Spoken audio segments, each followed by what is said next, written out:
Dicker says, you're sending screenshots of private conversations you said you were not saving. You said you cared about my privacy several times. Missy said, I do. Who gives a shit about sexting that much? Also, that's bullshit. Why are you doing this? This is... Okay, Dickers was gaslighty, you know, before things took a turn, when he was being a fuckboy.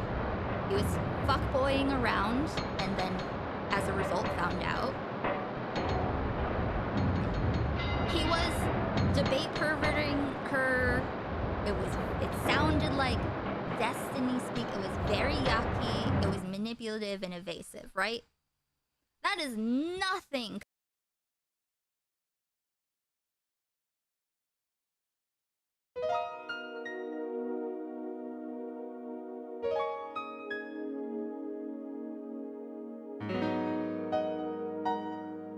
Bonjour, oui. Bonjour, bonjour, bonjour, bonjour, Biding.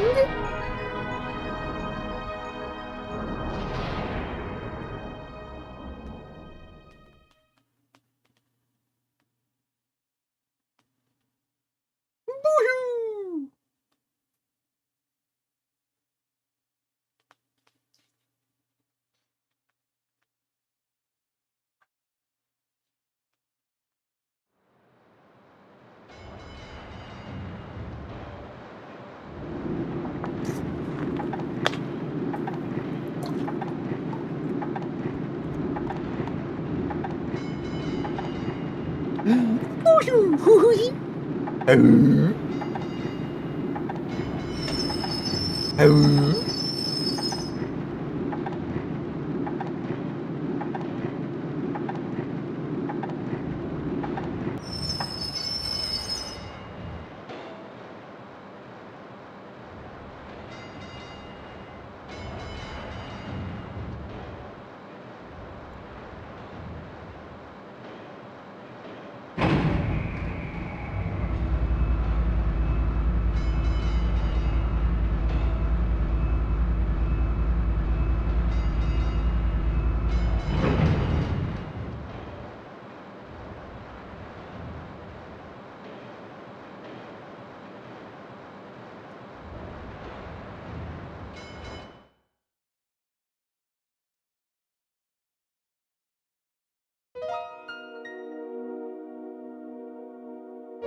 Nice. Okay. I should write it in the Discord then.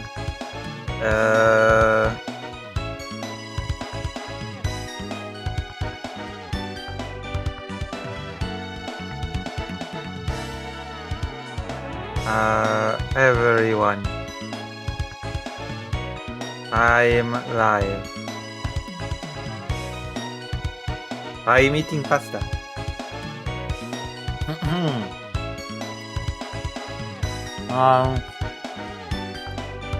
Why didn't you say something like, why be a pervert?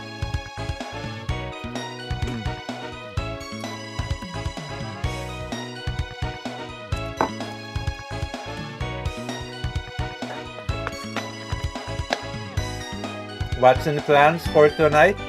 For the stream? We're gonna be defending Lolicon or something?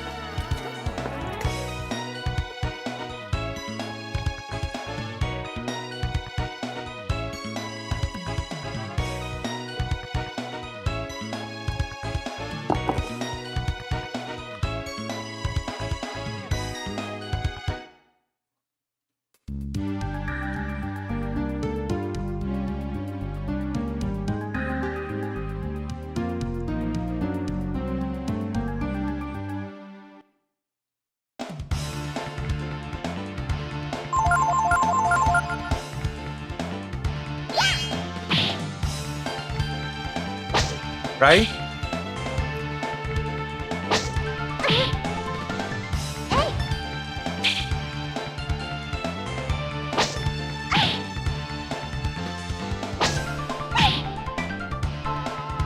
Okay, we might as well.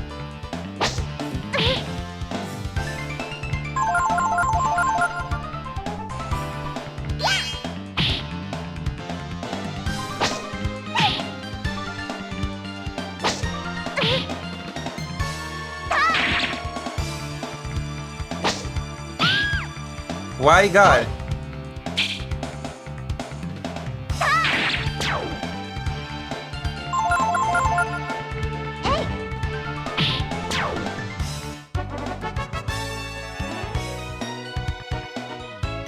Okay, we're gonna grab a drink. We're gonna set up a thing and we're gonna watch a video, okay? We're gonna be defending Lolicon apparently. That's what fake Cal Parker told me. Lucy, please defend my favorite genre. Hold on.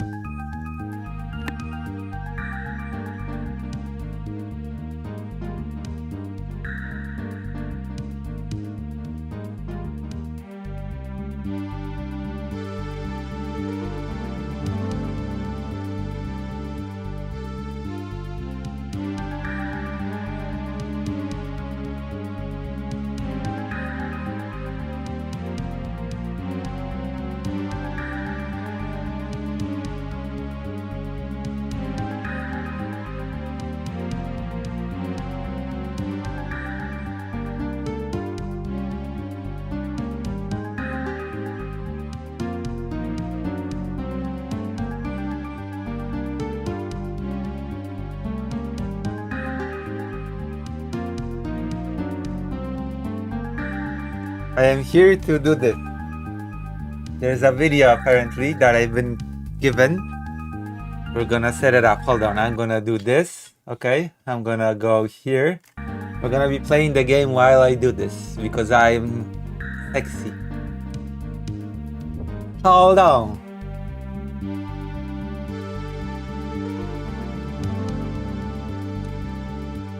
Ha!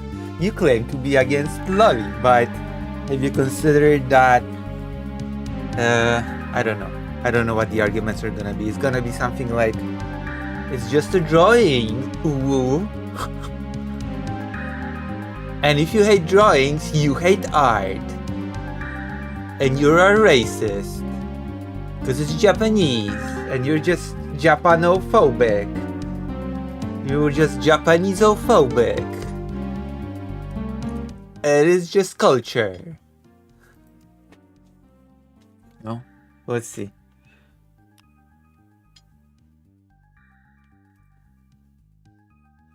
Sam Candles, 12,000 subscribers. Not just the concept of lewd artwork as a whole. Hold on, I don't wanna. Hold on. Hi, deleting comments that exist purely to express hatred for me on my own YouTube channel is not the same as King's government-mandated censorship of art. Hope that helps.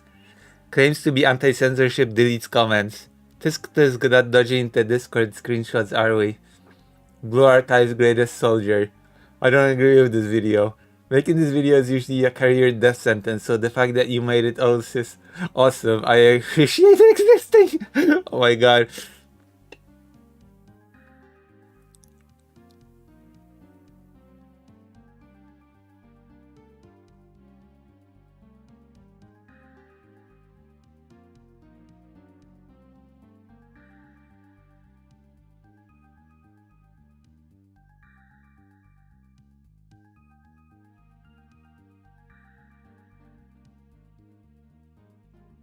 Right, let's go. Let's go.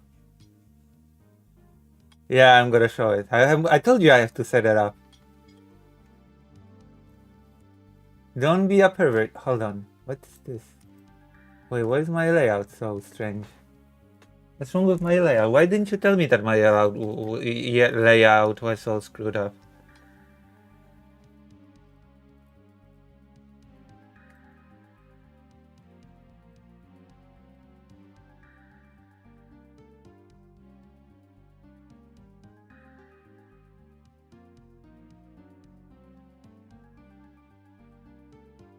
What?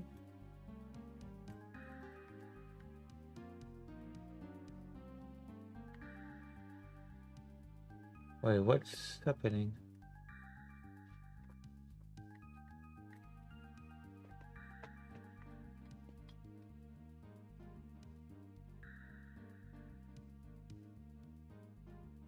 Huh? No, my OBS is weird. My OBS is just being weird. Seems like everything's okay with my layout. But I have to do this. Oh, fuck.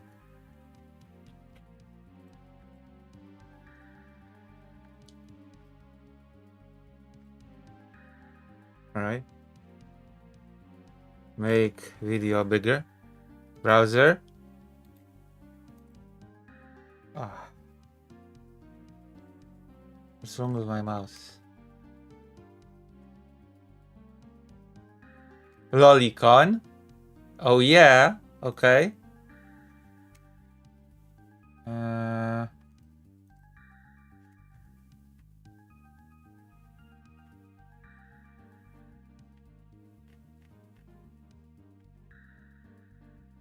You know what I mean?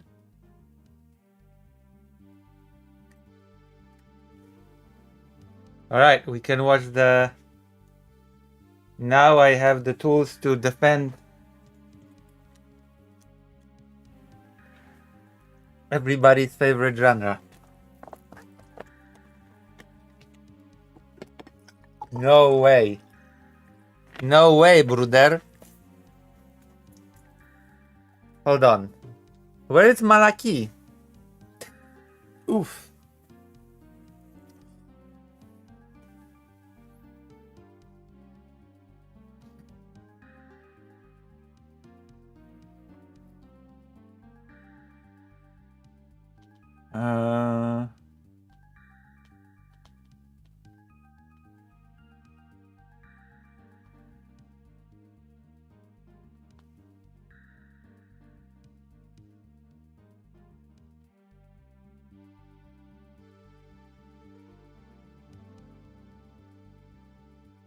Alright. Hold on. I have to... Oh god. Technical issues. Okay. I'm ready.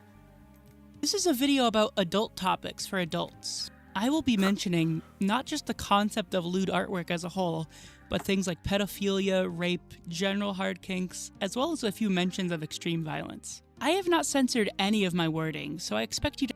Thank you for the $1,000 billion. $1 billion. Thank you. I'm gonna go to the camp. Not to the camp. I'm gonna go to the plant because I have to rest. To act mature about it as well. And if you're squeamish about these things, or even worse, a child, Get out of here. Go somewhere else. I would also like to ask you to not make any broad A person defending lolicon and saying if you're a child, get out of here. It feels very ironic to me, personally. You know? Feels very assumptions ironic. about me or the point I'm trying to make until after you've seen the entire video. Okay. Thank you. What You're art welcome. should be allowed to exist? This is a question I've been asking myself since I was young, and now that I have my own answer to it, it's a question that has naturally come up a lot when I discuss art with others. When does a creative work cross the line into the wrong, the immoral? By the way, just so we preface this, art is a form of communication. It is a form of communication between the creator and the person that absorbs the art, that receives the art. So I guess I gotta poison, quote unquote, the well by asking, what is the creator trying to communicate to the recipient of the art with Lolicon? What sort of art is that supposed to be? What is the communication happening between the creator and the receiver? If we're going to try to classify it as art, right? Okay, that's my question right off the bat. I'm hoping I'm going to be receiving some answers from this person. The societally unacceptable?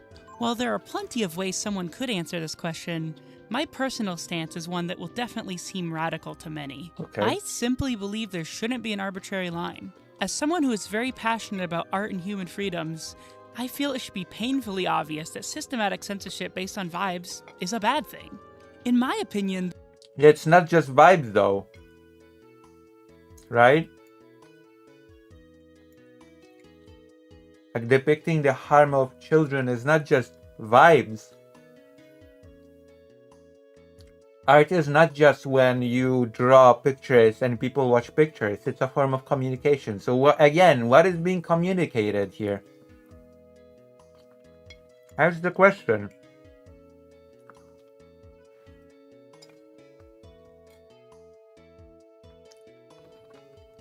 the only art that can be inherently immoral is art created through or with the intent of hurting another human being.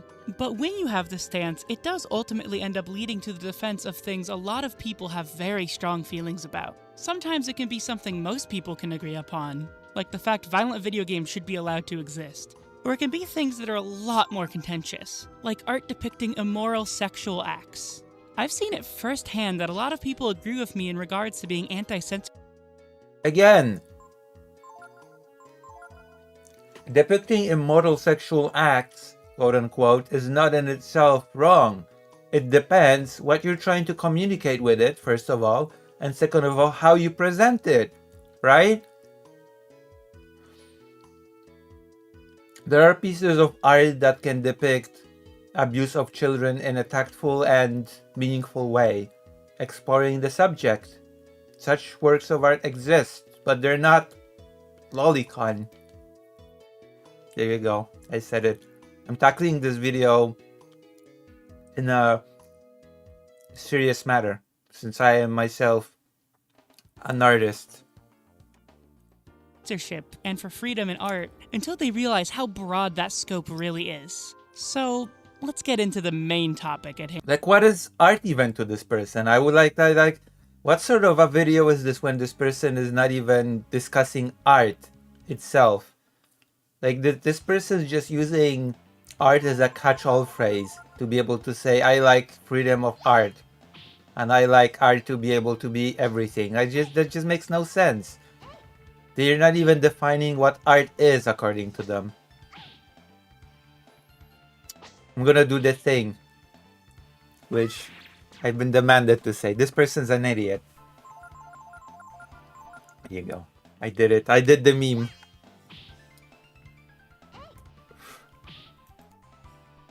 Like President Sunday.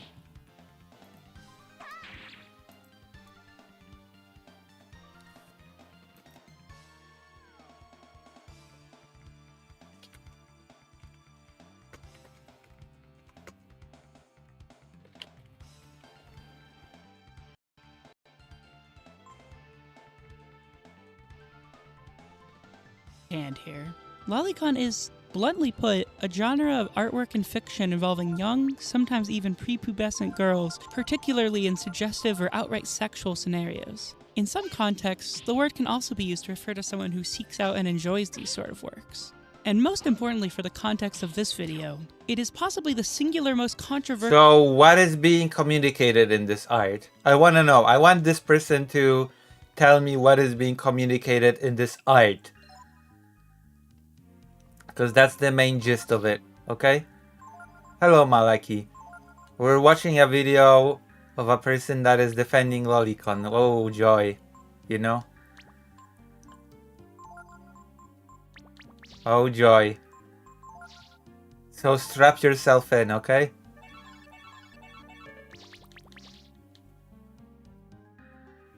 Strap yourself in because we're watching somebody defend Lolicon.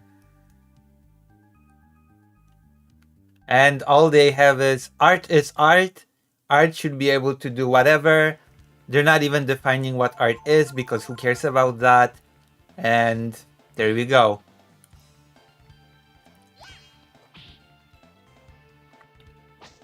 Again, for those who were not here before, to me art is communication. Art is communication between the creator and the receiver. So if you're gonna defend Lolicon to me, you have to explain to me what exactly is being communicated, okay, from the artist to the recipient. When you create Lolicon, what exactly is being communicated?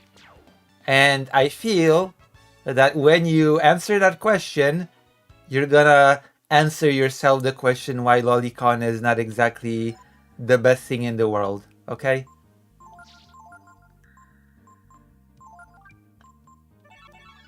What is the message being communicated through this art? Answer me this one question and you'll quickly know the answer to why Lolicon is not good. controversial type of art you can defend the existence of, especially in the context of the modern day internet. Now, I know what a lot of you are thinking. Probably something along the lines of course it should be controversial. It's sexualized minors. And, of course, considering how children cannot consent and the taboos of our culture, it does make sense how many, even most people, would come to this sort of conclusion. And obviously, I also don't blame anyone for being grossed out by the concept itself. But is it inherently immoral? Yes. Should it be censored? Yes. Should it be illegal? Yes. I don't think so, and I'll explain why. Okay. Fiction is something powerful. With writing, drawings, with whatever sort of medium art takes Yeah, it's powerful. It's powerful communication. So again, what is being communicated here? on, we can realize fantastical things that would never be able to be expressed or realized through reality itself. But So what is being expressed here? in the same way, we can explore things that are immoral, evil, and disgusting in real life through the power of fiction. And Okay. So what are we exploring here? What is being explored in Lolicon? Again, answer me this. this is a good thing. In 1997, the video game Postal came out. Unlike its much goofier sequel, it nearly plays its concept entirely straight. It is, in essence, a mass shooting simulator, presented like a twin-stick shooter. I can acknowledge that it's not a perfect game, and as far as I know, it was created to just intentionally stir up controversy. But regardless of its intent, I think it says something interesting about art and ourselves. Is it Does it? okay to enjoy a game about shooting up innocent people? Is it okay to make Vladimir says, I don't get how exactly President Sunday does. I don't get it. How exactly President Sunday does related to bad art. Oh.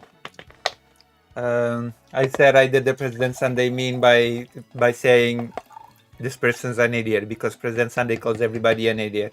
But if you want to know how President Sunday relates to bad art, President Sunday did an AI video which I find to be pretty bad. Okay? About art. President Sunday has some bad art takes of his own, so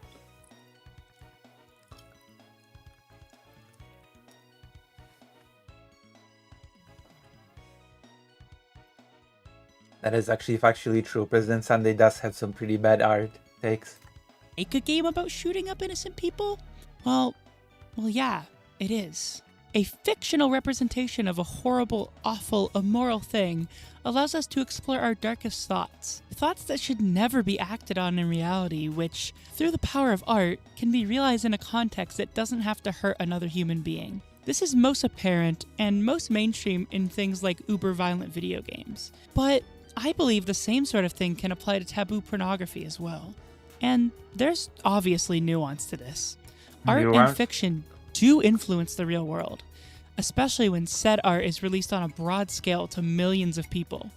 A lot of people's impressions of certain cultures can be informed by art, like the super harmful, gross stereotypes in Orientalism contained in Disney's Aladdin, or the military propaganda machine that is Call of Duty. But the solution to these sort of issues is never forced censorship and erasure, but a dialogue about what here actually is harmful and what these works are trying to say. And that's whether it's a video game about killing people, a doujin about sex crimes, or a Disney movie. A common retort against the idea a doujin about sex crimes, or a Disney movie. A common retort against the idea of taboo pornography is that it's just that. It's just porn. It's not real art because it's made to titillate. And because it's made to titillate, and it's touching on or centered around immoral things. So is it art or is it not art?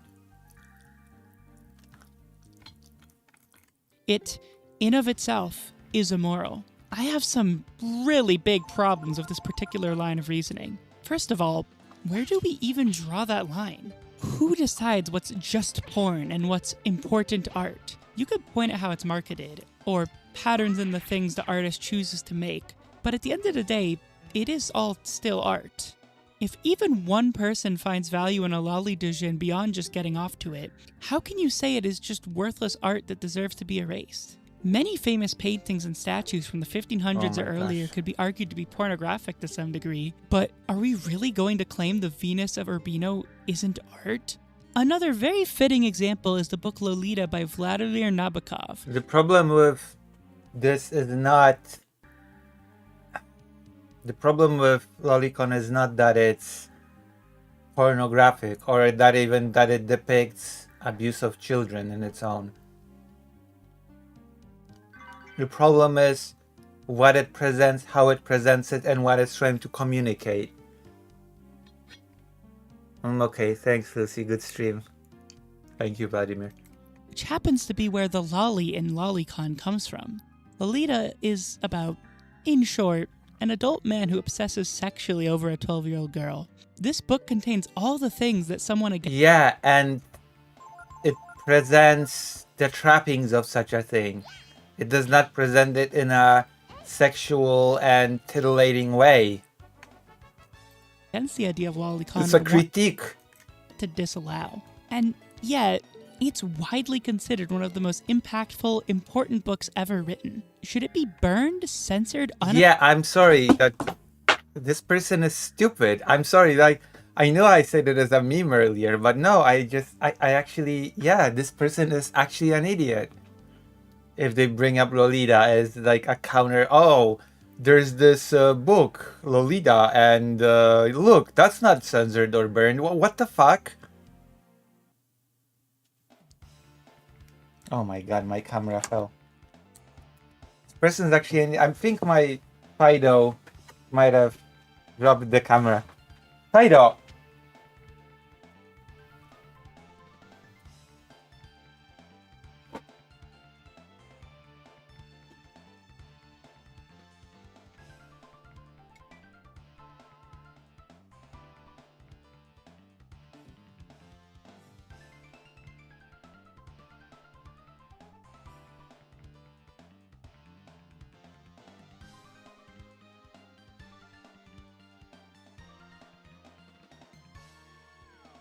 This person's actually an idiot. I was kidding before. I was joking with the whole idiot thing, but no, this person's actually an idiot.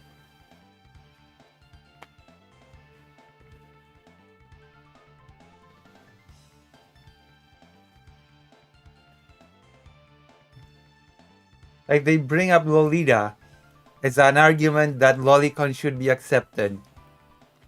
You know, the book that is the critique of such relationships.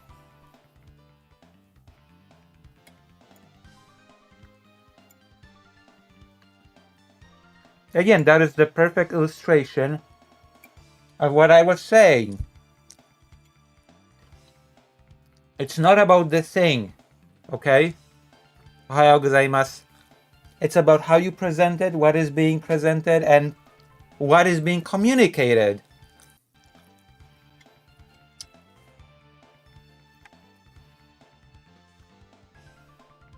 Available to the public just because of its contents?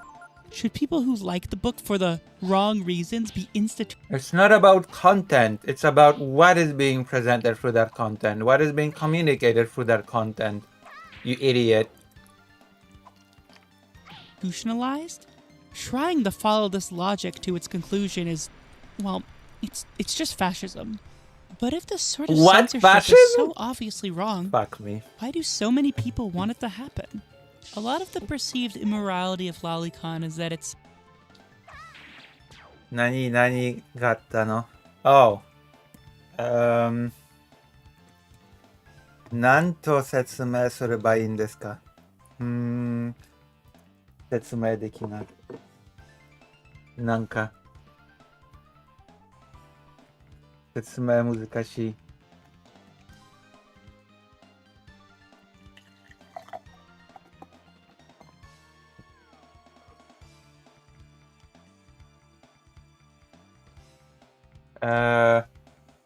あの人は、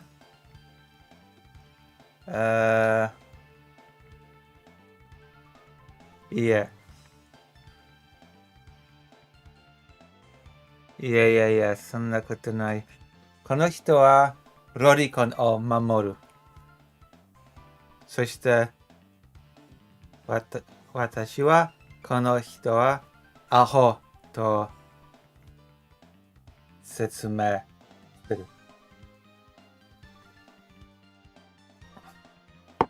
いいですか？ロリコン、肝だろ。 supposedly putting children at risk by existing. That just by being available, it's going to hurt kids. This claim is, at the very least, unsubstantiated. And, if I'm being honest, It's not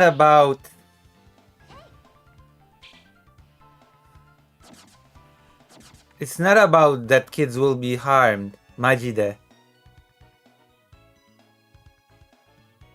クズじゃん。そうですね。It's about the fact that what it communicates is that it's okay to harm children. Yeah, that is what Lolicon communicates with its art, quote unquote. That's the problem with Lolicon, okay? Because I have a Japanese person in my audience that speaks Japanese.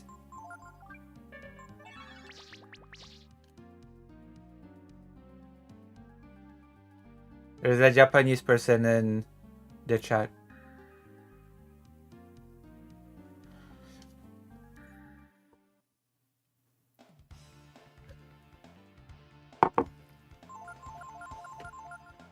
Okay, let's continue.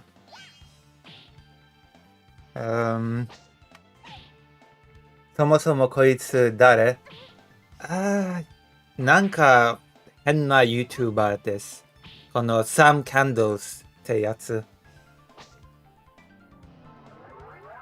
クソ野郎じゃん。そうですね。全くそうですね。blatantly false. Psychologist Tamaki Saito, who worked directly with otaku who consume lolicon content, noted that there's a separation from reality in the desires of those who are interested in these sorts of works. You don't have to be interested in the elements of reality that form the art in order to have an interest in the art itself. The same way most furries do not have an actual sexual attraction to real animals. And in both cases, neither of these things can turn someone into a pedophile or a zoophile. These sort of paraphilias are something which is deep-seated into someone's brain, long before they find media depicting similar things in fiction.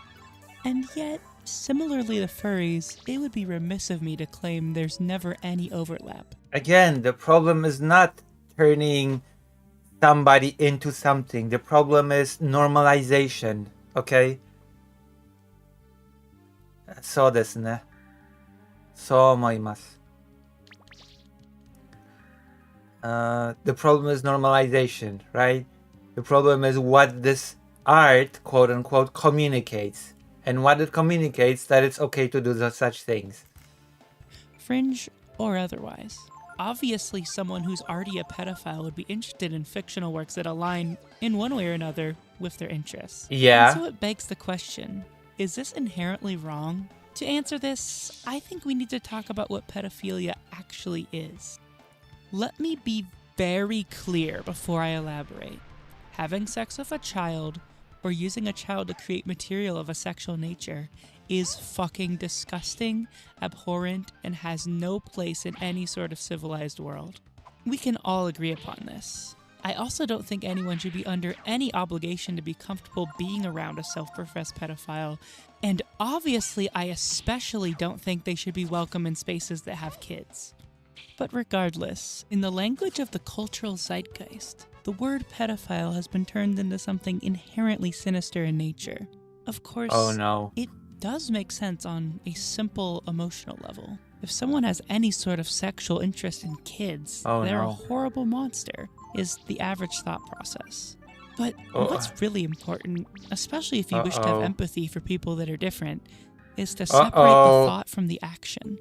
The fundamental problem that makes pornographic material produced of actual children disgusting, ontologically evil, and immoral is not actually the visual of a sexualized child, but the act that resulted in its creation, the abuse of a child itself. A pedophile's thoughts are not the heinous act in of themselves. It's the actual harm done to children that's the problem. As I said, hurting a child is disgusting, and I have no respect for anyone that does that.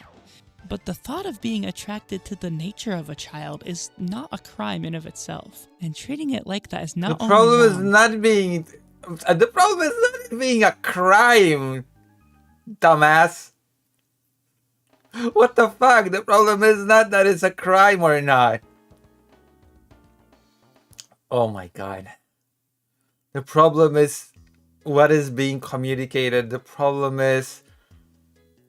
I actually find it very bizarre what you're trying to communicate, let alone what Lolicon is trying to communicate. What the fuck? So if it's not a crime, then it's okay? Is that the lesson that we're trying to learn here? If something's not a crime, then it's fine?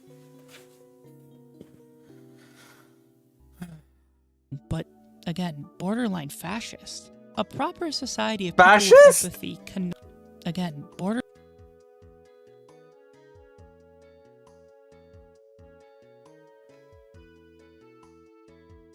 borderline fascist. A proper society of people with empathy What the cannot, fuck? and let me repeat myself, cannot ever criminalize thought. The truth is that not every single Nobody's person talking about criminalizing thought. This is so dishonest. This is disgustingly dishonest.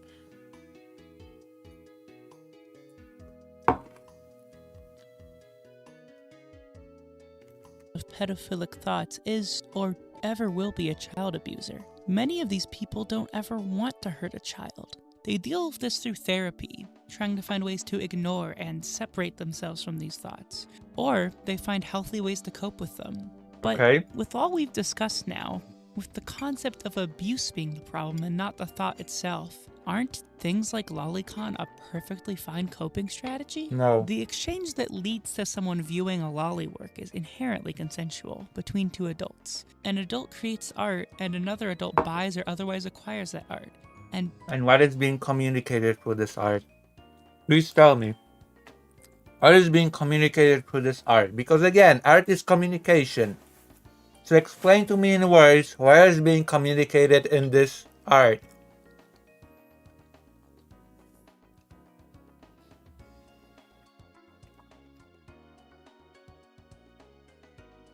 So ですね、アホ。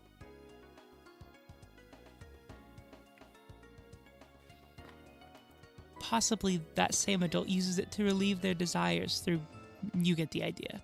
None of that involves a child. In a best case scenario, it fulfills the deep-seated need of that person dealing with pedophilic thoughts without a child being involved at any point, unlike if they had used real child sexual abuse materials for the same purpose. The biggest lolly zine in Japan, Comic LO, is working with this exact idea.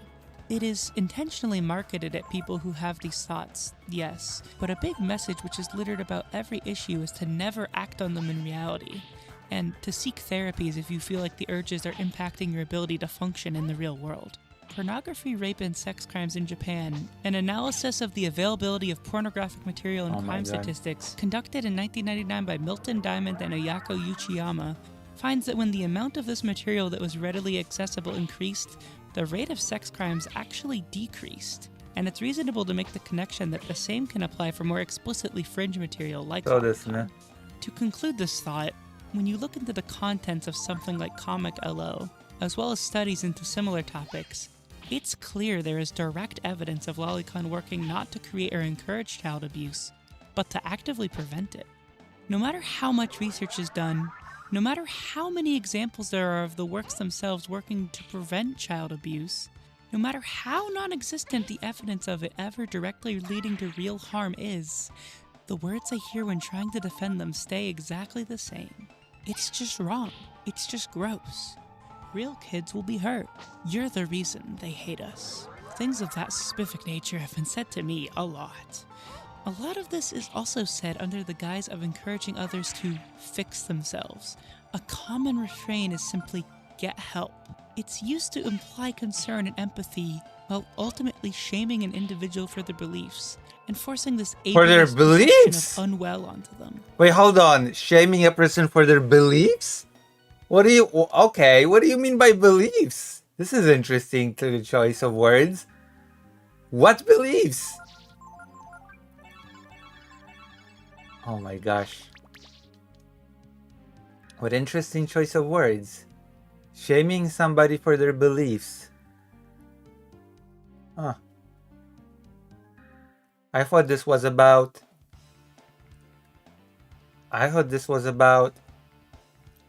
things that you cannot control and that you therapize yourself through Lolicon, not about beliefs.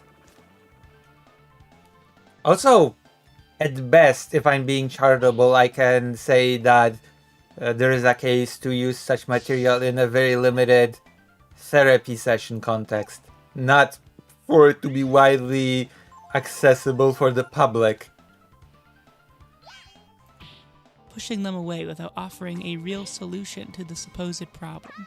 And this very mindset, despite often being spread by people who label themselves as queer-friendly or woke, even other trans people just like me, seems shockingly familiar, especially if you keep up with some recent events. In 2025, religious and God. queerphobic activists like Collective Shout begged and pressured payment processors to stop letting NSFW artists, often Conflating being a pedophile with being queer is a choice.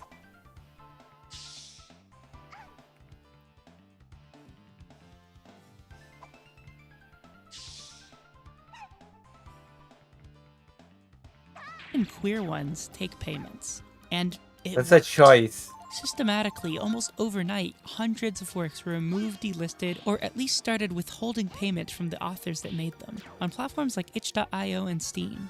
All because of these payment processors complying with the demand of pro-censorship activists. The mindset behind this sort of activism is almost horrifically similar to the mindset that wants to suppress Lolicon. Both are operating under the guise of protecting vulnerable people, and both only end up hurting. Trans journalist and adult voiceover artist Anna Valens wrote about this issue in 2 articles for Vice. Days later, they were removed by leadership, almost immediately silencing her voice. Valens resigned from writing for Vice soon after. Even as some games and other sorts of art are relisted, even as the story falls to the wayside, artists whose livelihood depends on NSFW work are being disadvantaged and discriminated against to this very day. It hasn't stopped happening. And if we stop speaking up about it, it will never stop. Collective Shout, despite being billed as a feminist group, has ties to Christian organizations and a conservative think tank.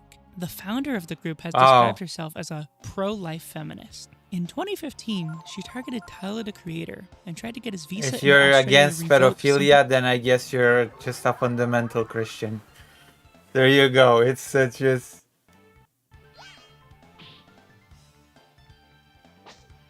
If you're against pedophilia, then I guess you're just a fundamentalist Christian. Damn. I guess you're just queer phobic. What? Excuse me? Oh boy. Oh boy. because of his music. Thank you, fake all Cal. fascism. It's always been Fascism. fascism. What the And fuck? to finally conclude, that's why I'll never give up. I will always defend the right for art to exist, regardless of if there's fictional minors being fuck me. sexualized, depictions of rape, extreme violence, even if it's a game about a mass shooter, even if it includes incestuous relationships in a sexual context. If another human being was not harmed in its creation, then it deserves to exist in the world alongside everything else. To me, anything less than this stance is not just disagreeable. It is fascist, queerphobic, and against the very human rights that all LGBTQ, all marginalized people should be fighting for. Oh, what the fuck? Thank you, and good night. Thank you and good night. If you're against pedophilia, then I guess you're just queerphobic. And you're against LGBT rights. Thank you! What the fuck? What's happening? What is happening? Oh god, what a video.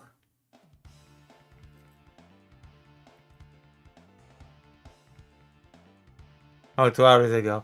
My second comment, I would like to start the discussion of art censorship beyond the mainstream moral panic. On top of good nature are this effect on the people.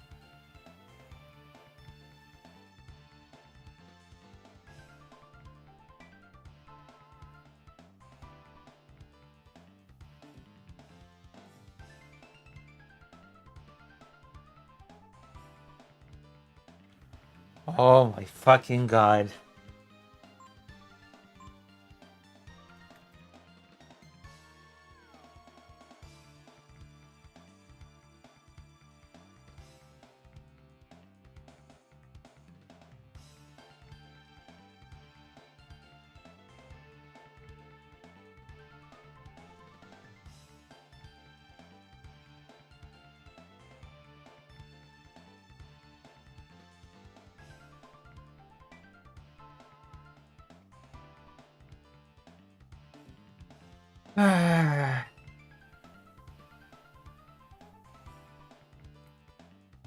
I mean, there's a better case to be made for incest because at least incest does involve two consenting adults.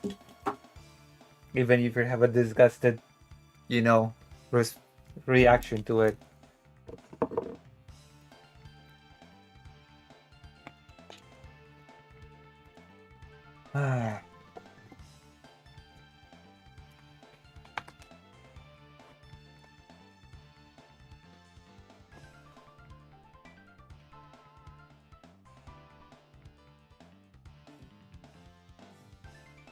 Okay. I covered the topic. Thank you, Fake Cal Parker. Thank you. That was great. We have defended your favorite genre successfully.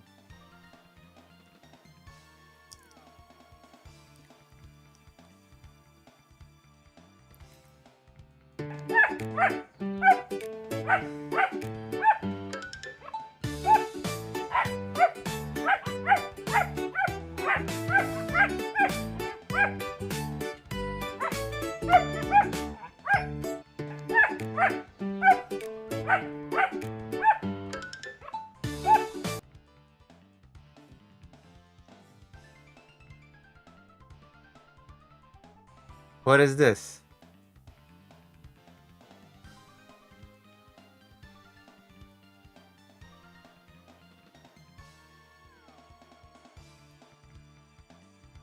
Hello everyone, this is a slightly different video to what I normally do on this channel because it is Hello. a debate that I did with one of TikTok's most repugnant pro-Israel propagandists, that opinionated girl or that Zionist girl, Madeline Delia, And I will apologize already because the audio levels are a bit dodgy, because I have quite a loud voice and it's quite difficult to manage audio levels when I'm in the heat of debating someone that I really, really do not like.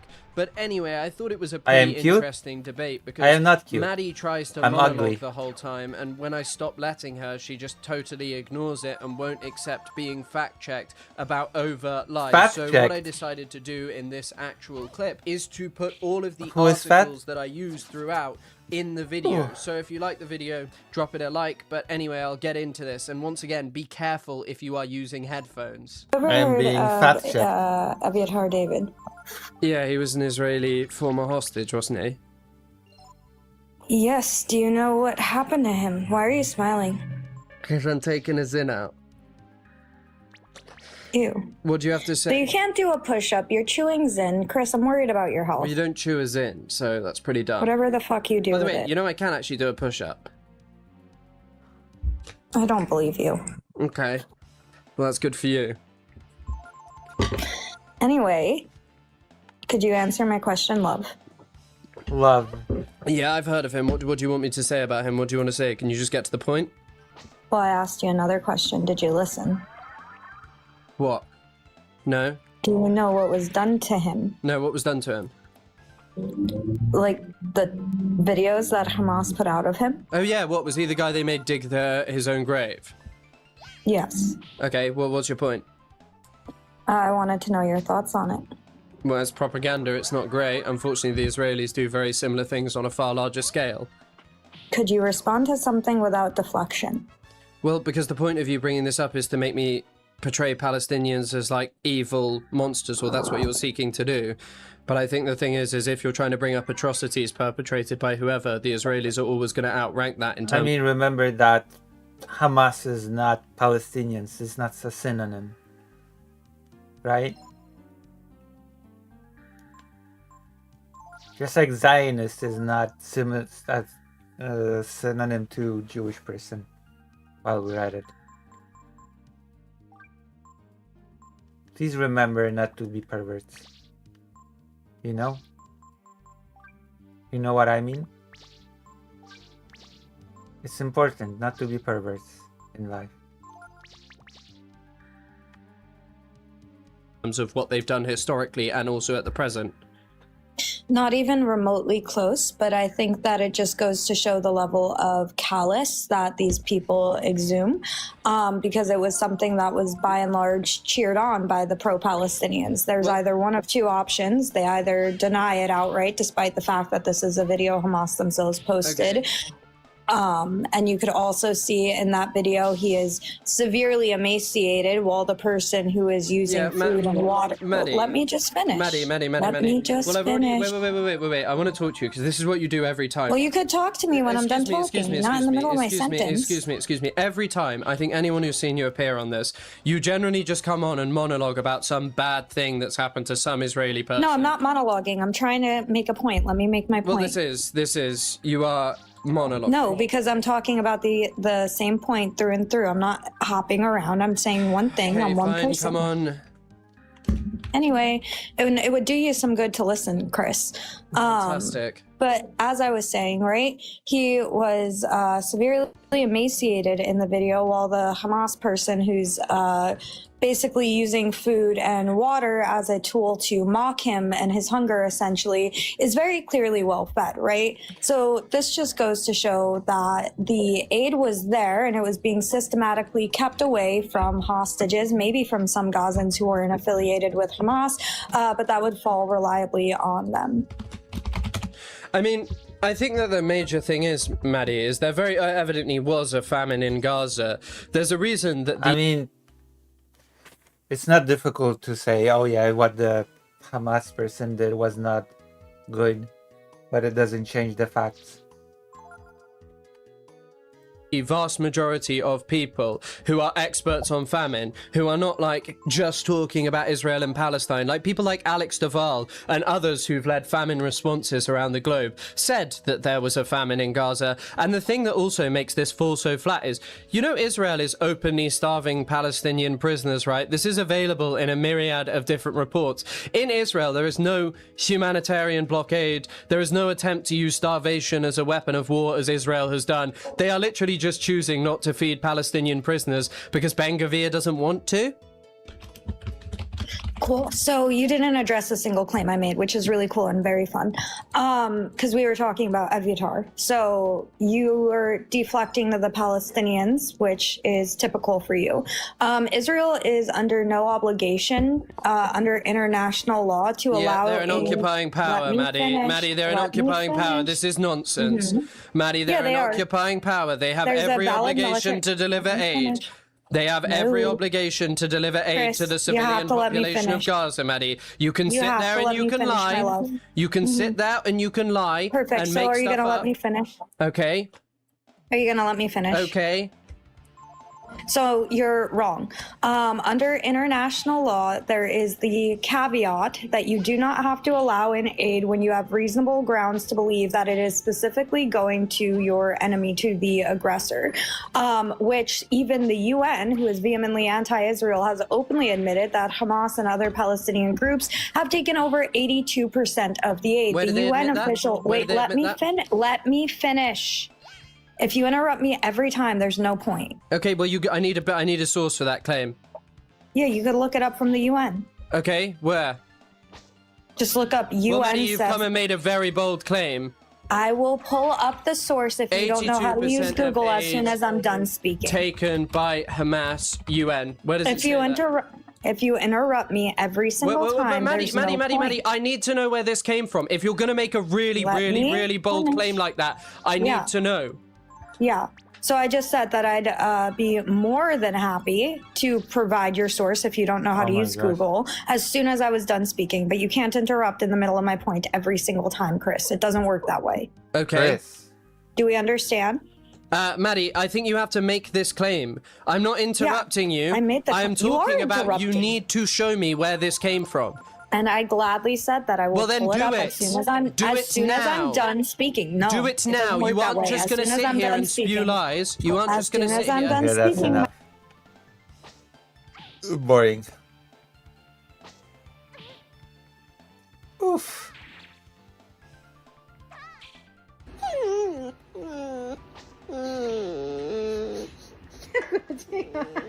Okay, come on.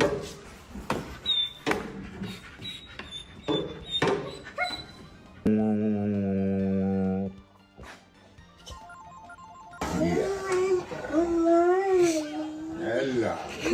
Good morning. Good Fido is morning. like that too. This is what Fido is like.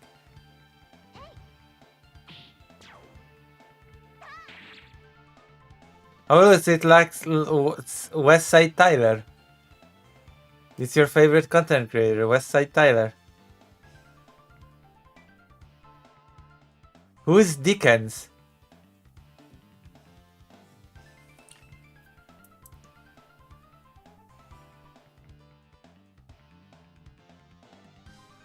What the fuck is this?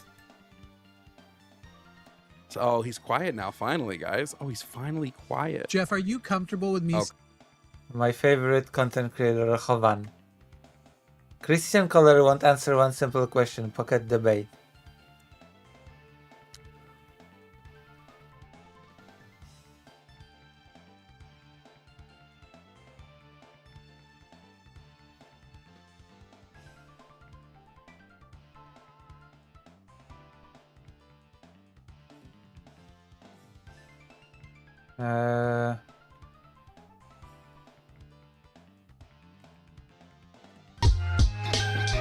We're gonna watch this. We're gonna do an inception of a reaction. So we're gonna watch this video, this why left the left video. Full disclosure, don't go to this person's comments. Don't engage. Don't do that kind of shit. I don't want to see any of y'all being like, I'm over here because you got talked about on Jovan Bradley's stream, you stupid. Shut, like, don't do that. I don't care about this person enough. I just want to see their reasoning and see if their reasoning like holds up in a court of public opinion. Okay. So just don't be those people. Okay. I need you not be those people, chat. So let's watch. Let's see why this I'm gonna person be left the those left. people. I'm so excited. I'm gonna go I to that assume- person. I'm gonna go to that person and gonna be like, Jovan sent me, okay? I'm gonna be that person. Jovan sent me. Going to be given some insightful reason why leftist policy positions are negative or harmful or they do bad things. So I can't wait. I can't wait. How did I go from being a pro-choice, degenerate, atheist leftist to being a Degenerate leftist. conservative, Catholic?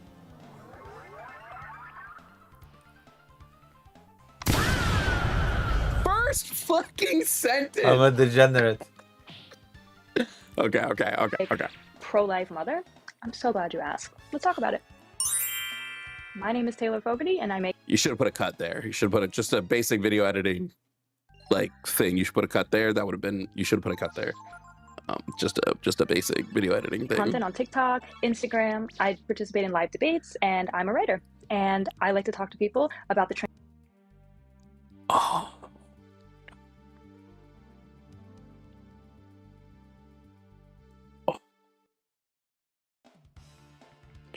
Oh. What's happening with Jovan? What's wrong, Jovan? Oh, do we look up some of their debates after this? I think we have to, right? We have to look up some of their debates after this, right? Right? Like oh, I just feel like I feel a need, bro. I feel a transformation I had from need. being a leftist and having a completely different ideology from what I have today. So Degenerate I grew up ideology. in the South. I moved to New York when I was about 19 years old. I Okay. had a very difficult childhood, and I got into Okay. substances when I was pretty young. I really had no direction Oh, in life. The okay. first time Yeah, I yeah, tried yeah. college, I dropped out after a few months. It was and the I traveled. substances. I was That's what did it. introduced Yeah, to yeah, yeah. certain ideologies when I moved to New York when I was 19. I had no real opinions of my own until It just makes me think of that. My son is gay. He moved to the city and now he's gay. Oh no. Do we remember that video? That's all I can think about with that. I was introduced to different ideas when I moved out of my small town. My son is gay? My son's gay. My son is gay. My son is gay. My son is gay. My son is gay. God! Gay! Gay? Gay? Gay! He moved into the city and now he's gay. Yes, that is the person who plays Lindon Bob's Burgers. Yes, this video is old as hell. Yes, it's incredible. 19 years old is crazy. That's all I can think about with these whole like, I moved and I learned this new ideology when I'm like, what? Why are you only being introduced to these people, only being introduced to these things when they move? Why does nobody research stuff on their own anymore? Like, I didn't become a leftist because I moved to New York. I became a leftist because I opened a book. I started learning about the material conditions of the working class. till then, and I really wanted to fit in with those around me. And a lot of the platitudes of the left made a lot of sense to me. Like, yeah, it is my body and my choice. And True. yeah, I want everyone to be in love, and love is love, and all of that good stuff. And of course, moving to New York, True. I met people that I had never even seen before down Degenerate. south. I met a whole diverse slew of people. I saw blacks for the first time. When I first saw them blacks, it made me realize I had to open up my mind a little bit. Right? And of course, a lot of these things just kind of glommed onto me because I didn't know who I was at the time. I was deeply suffering. Oh, You could say I had a yes. very large God-shaped hole in my heart that I was trying to fill with substances, with relationships, With substances, you just turn an Relationships. alcoholic beverage.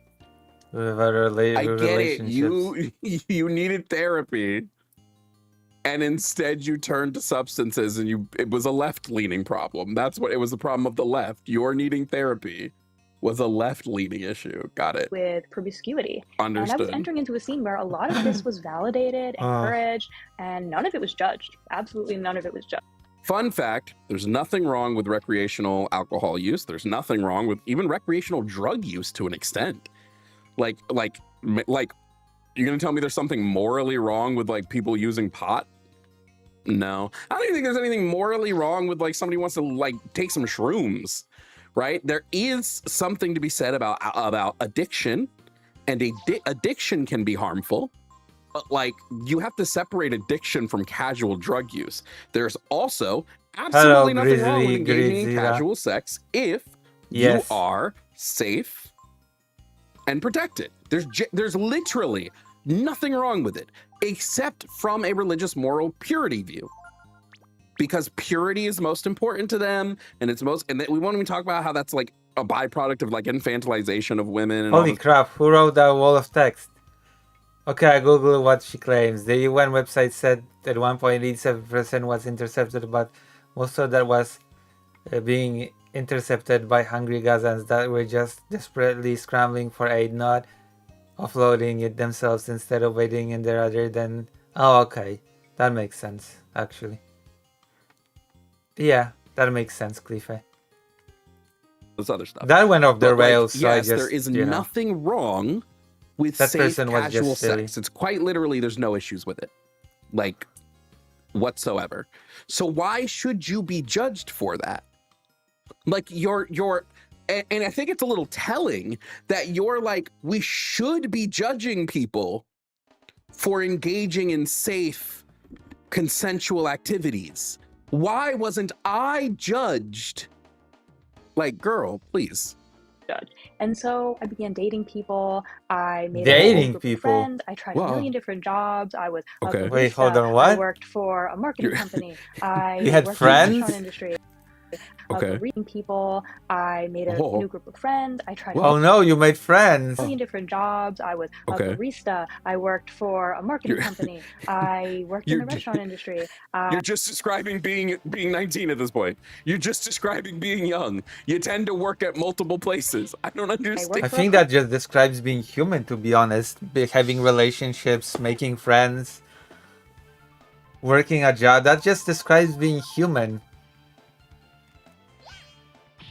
Working space. Like, I did so many jobs because I had no Okay. direction. I didn't know What? what I wanted to do. I modeled for a little bit. I was on the You're side of a hair 19. salon with bright orange hair. You were 19. Who cares? You don't need to know what you want to do with your life at fucking 19.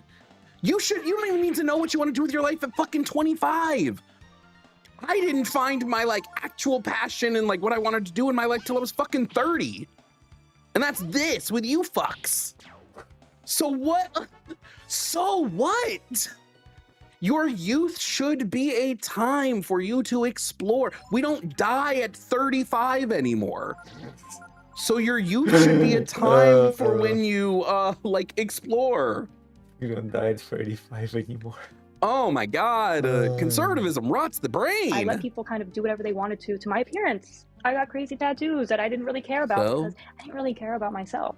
The thesis of this for me was Crazy I care tattoos. about my life, and certainly How do you getting tattoos mean you don't care about yourself? I get crazy. Come on. No, they were not just care about tattoos. They were crazy tattoos. Okay, mind you, they were crazy people, tattoos. right? I didn't care about the sanctity of human life. Leftism was when And so tattoos. certain ideologies like being pro-choice and, you know, just kind of allowing every degenerate behavior, these things made sense if you really thought Degenerate about it, behavior. right? Because what they The were at their core preloading was just of selfishness, was just, of the I want to do what I want to do. religious doctrine of the degeneracy, like the preloading of that is so telling. I want to be able to be promiscuous without any consequences, right? Because abortion is going to be there for me. I want to date whoever I want, as many people as I want. I want to sleep with as many people. Weird to preload childhood as a consequence. It's just a weird thing conservatives do. Like, I know I can have as much sex as I want because I won't have to deal with the consequence of childhood. Like, it's just a weird, I know this is just like tangential to all of this, but like, it's just a weird thing conservatives do, right? That the equating of like pregnancy with a consequence, like, yeah, to some people it's a consequence. To others, it's not. To some people, yes. This is something they don't want to deal with. As I want, and I'm just gonna. We have to watch one of her abortion debates. Oh my God, I bet it's just rife with fucking theology. To hold the moral foundation that my truth is my truth and what's right for me is right for me, right? There was no objective standard. I mean, yeah. Now, I had not grown up religious at all. Okay, religion. I need all Christians to hear me now. You don't have an objective standard. You have a subjective standard. Learn what those words mean. Please, on God. No, she didn't say that she didn't care about the tattoos. She said that she didn't care about herself because she got the tattoos.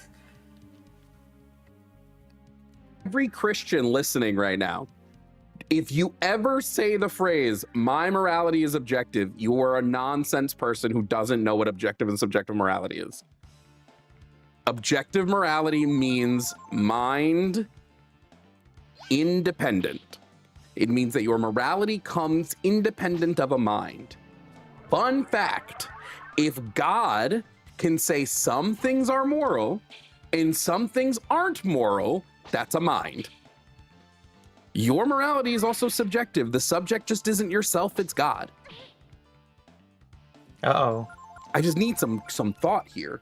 My grandmother was an Irish Catholic. We went to church maybe like twice in my life whenever she was in town. But I really grew up not understanding anything about the Bible, thinking it was a little bit I mean, technically speaking, the religious person can answer with, my morals are objective because God's subjective is my objective. There you go. God's subjective whim is my objective morality, or whatever.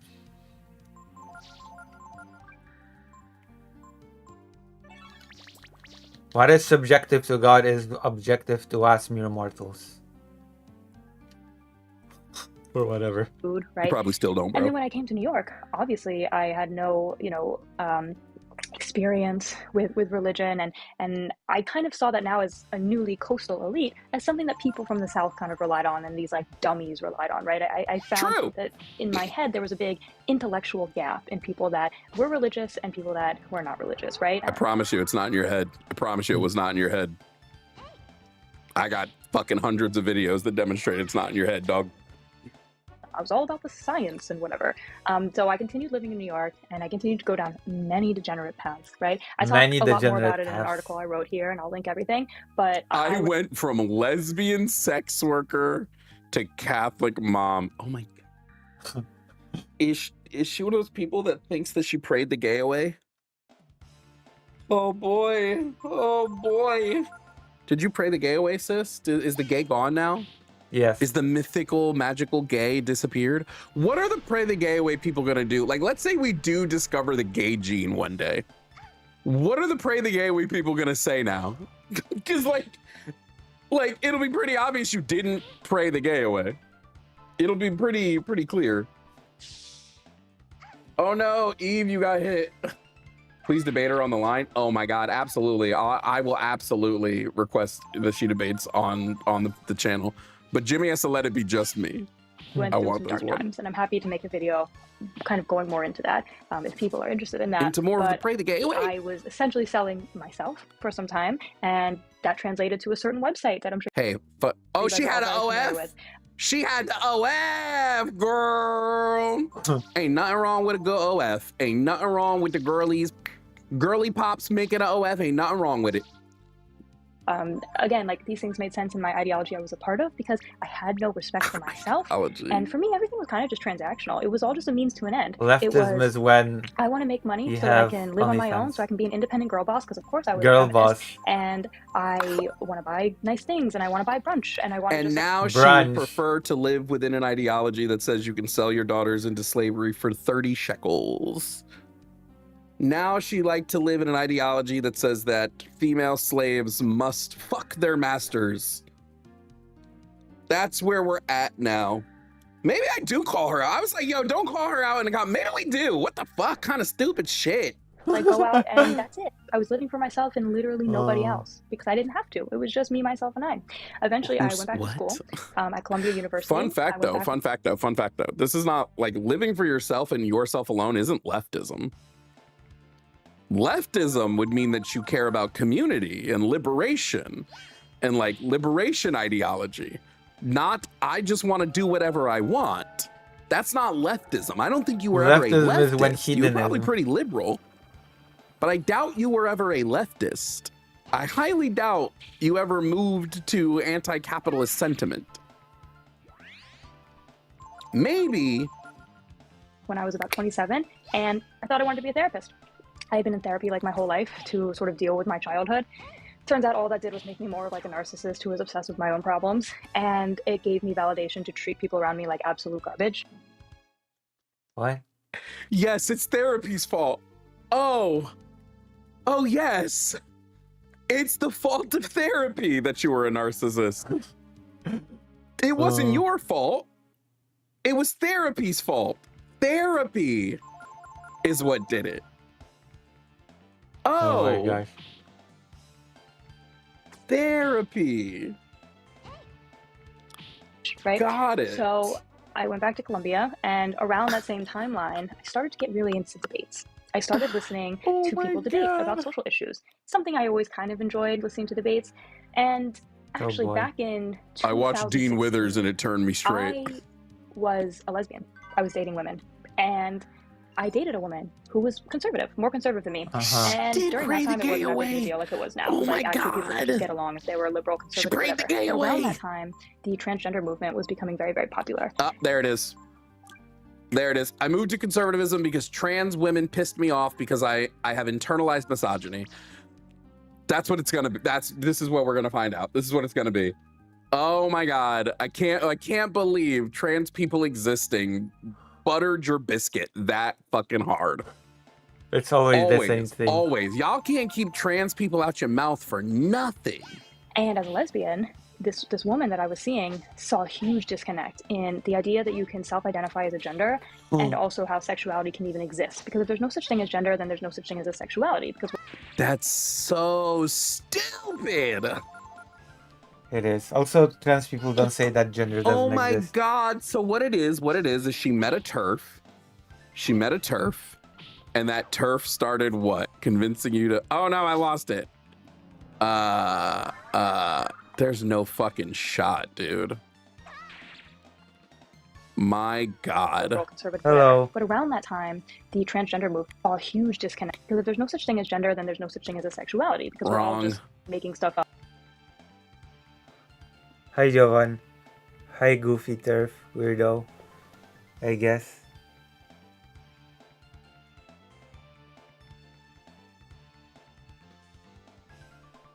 Wait, Kaziam.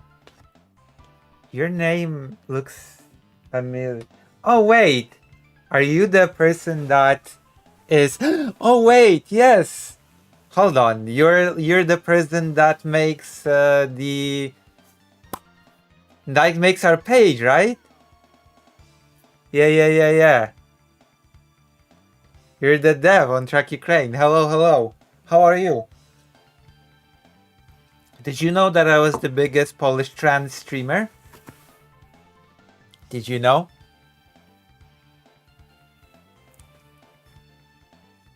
Yeah, that's true. I am the biggest Polish trans streamer. Yeah. Lucy has that. Do you know what I do? Did you know? I also have a channel with my interviews with Ukrainian people. I also do journalism in Ukraine. Did you know that?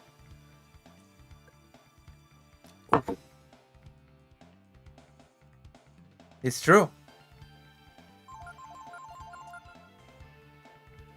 Our founder is not the only person that does journalism in Ukraine. Uh-oh.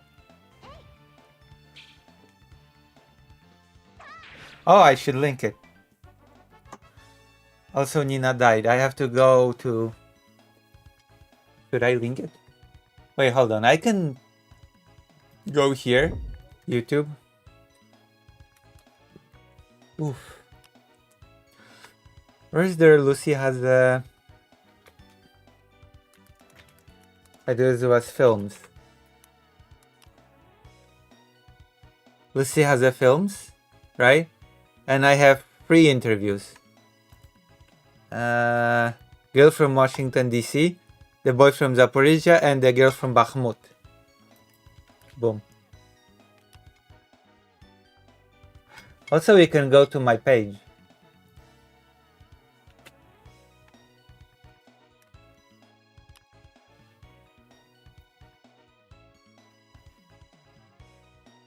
Oh, thank you for doing the duck.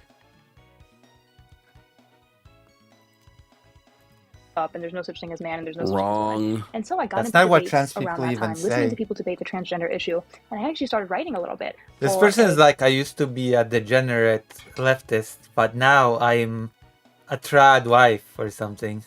conservative outlet called Federalist. Yikes. I wrote The about how Federalist? Bitch.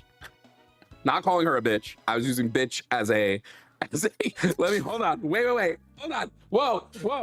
We catch the misogyny police. I was just using bitch as a conversational fluffer. Like if I was to say shit or fuck. If you want more brain rot, we can watch Blair White misogyny later. Police. I promise. I didn't mean it. I didn't take me, please. Yeah, Jovan. God damn, these bro. views were incompatible, and I wrote it as a lesbian who still held all the other leftist views. It was just the trans stuff that was like No, a little you didn't odd. hold leftist views. A few years went by. Because you didn't. and I started You didn't hold up. If you you didn't want peak, we understand the can trans watch Matt Walsh. view. Because you're like, well, men and women don't exist. Trans people don't believe this. You quite literally Men and didn't even women don't understand the exist. view that you were arguing against. What the fuck are we doing here? Yeah, because all of a sudden, all these leftist circles were canceling people. It was like the peak of the Me Too movement, all these things, and I didn't know what I wanted to do with my life yet. And I wanted What's to be wrong with accepted the in Me Too jobs and movement, everything. by So the way? I literally emailed the editor at the Federalist, begging them, You know, please take Me power Too back." movement, the movement about women being exploited in the industry. I think it was the film industry where people in high positions were like, if you want to have any career, you have to sleep with me, you know, that movement. And I didn't mean what I wrote. I'll do anything, please. And of course, they're like, no, you wrote this, stand by it. So they're actually still up. The actual legitimate movement, and it was Me Too. I was also pressured and exploited. I didn't think about debates or anything like that. But then around 2019, when I went back to school and I got more back into watching debates and exploring kind of different ideologies, I started to change my mind a little bit on the abortion issue. And I was always one of those people that was like, I would never get an abortion, but if other people want to, it's fine. Obviously, that doesn't logically kind of make sense, but I didn't really question it because I didn't have to for a long time.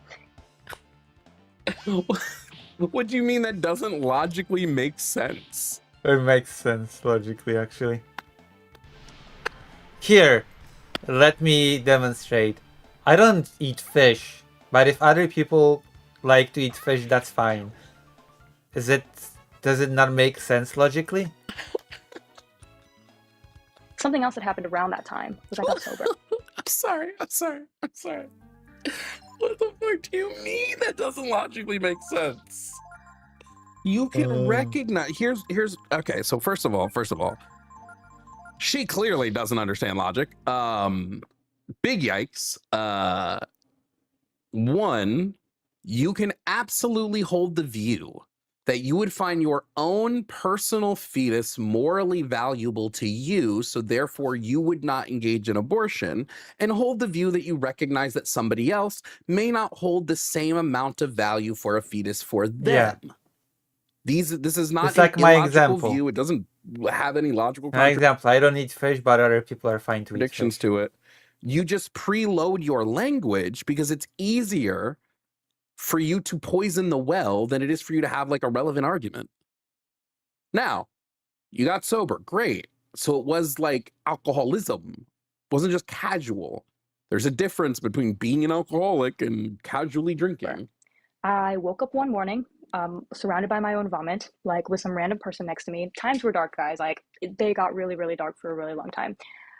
And some voice in my head just said, "You're done. Time to get sober."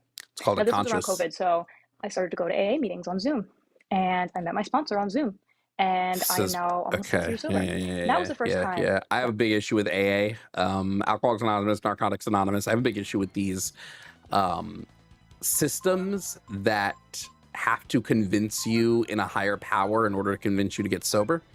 I think what just happens is you tend to replace one vice with the other, Yeah. and the vice that you're replacing out, like whatever substance you're using with, it just becomes religion. I think it's a morally bankrupt, or I won't say bankrupt, I'd say it's fairly unethical to take. It's abusive, and the fact the statement as it's here is wild. I didn't know that Alcoholics Anonymous was such a religious thing, actually. I thought that it was just like a anonymous group for people to get group therapy. I actually did not know that AA was so heavily religiously laced. Like, I genuinely thought that it was just a secular anonymous group for people to get group therapy for alcoholism. All this time.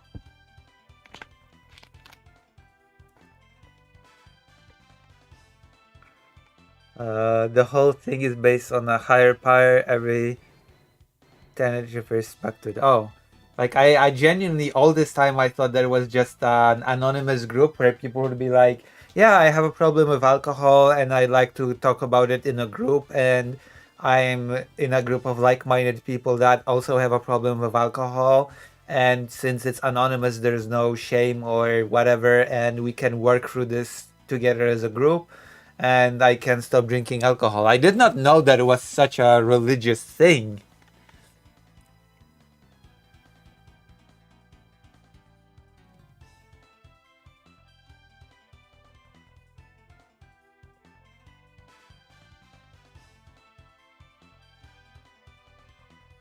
You know, it's just I didn't know that it was tied to some religious thinking.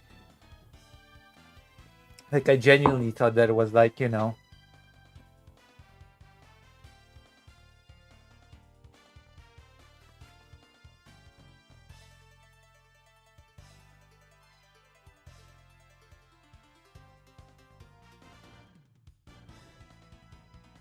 Interesting.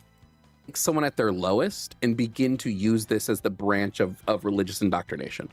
I think that's sort of my big issue with AA and NA and all these other things. Like, it's just a way to get you into the door to Christianity, to convince you that, oh, actually, everything in life, you have no power.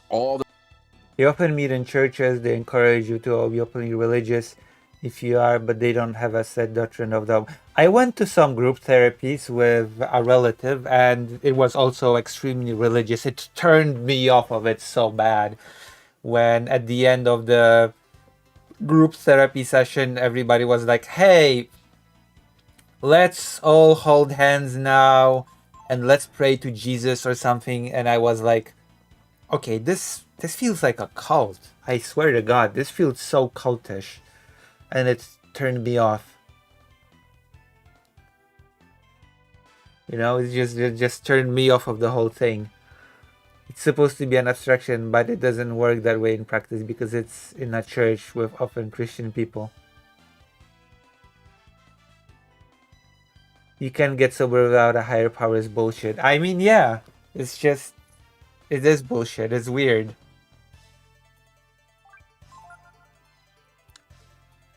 The power is with God. Like, okay, you know what? I'm gonna steel man it, okay? I'm gonna do a really big stretch to defend the position of the higher power, okay? What if the higher power in question is, hey, we're here together as a community of people, like-minded individuals that struggle with the same thing, and together we form a collective that's a higher power than an individual. It's difficult for an individual to overcome a problem, but you know, as a group, we can do it. As a group of like-minded people that go through the same struggle together, we can support one another to get over this problem, and we are a higher thing than just individual people that have problems with. So there you go. I defended the concept somewhat. You know? There you go. Yeah? Yeah?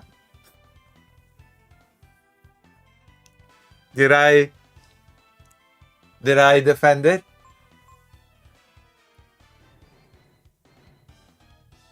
Did I do it? Did I defend the concept of a higher power? That's a common line. You'll see where you just got isn't the real answer.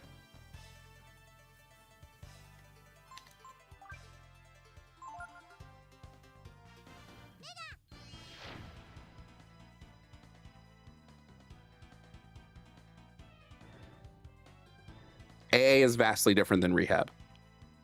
Yes, AA is vastly different than rehab.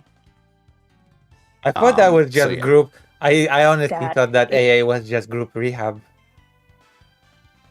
I was very ignorant about the concept of AA, I guess. A program or someone had said to me, look at you. Stop blaming the world. Stop blaming your childhood. Stop blaming your circumstances. Look at you and how you're a part of this and take accountability. I mean, you can have group rehab, but you can also have individual rehab. I guess, I think. Yeah, is there such a thing as individual? I know you can have group therapy and individual therapy. I actually don't know about rehab.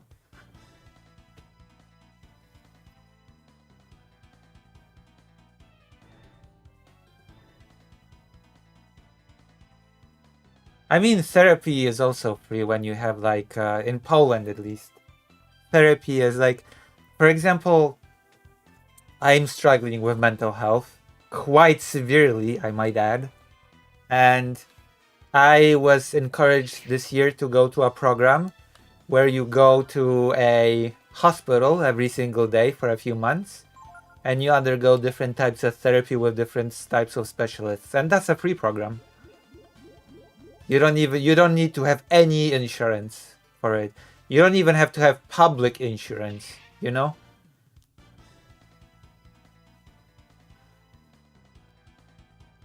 And apologize to those you need to apologize to and realize You literally in this video didn't take accountability. You blamed therapy for you being a narcissist.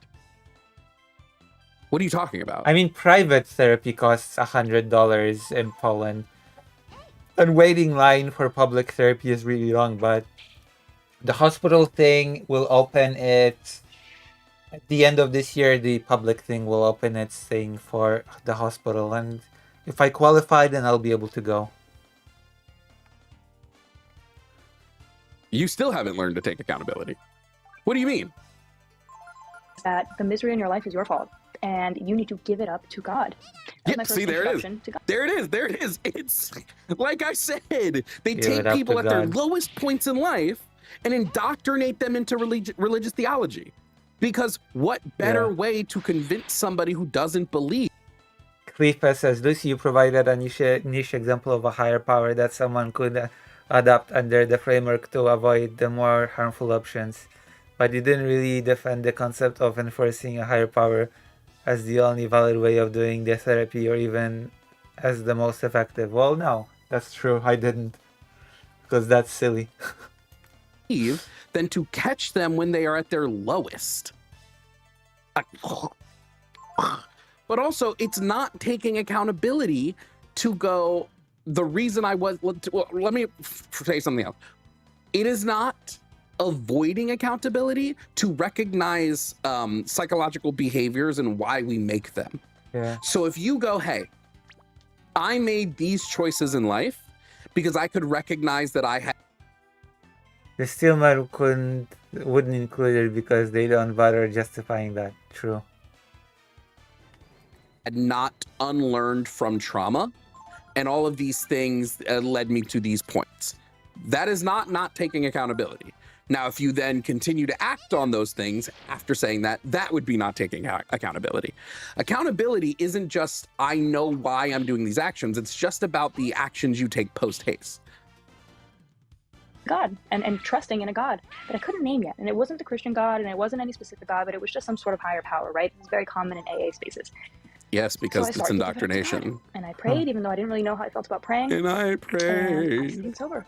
And other things in my life started to change. It didn't fix everything. As anyone in AA knows, they say getting sober doesn't fix your life. it just Imagine thinking that prayer will fix anything in your life, actually, unironically. Imagine thinking that prayer will fix anything in your life.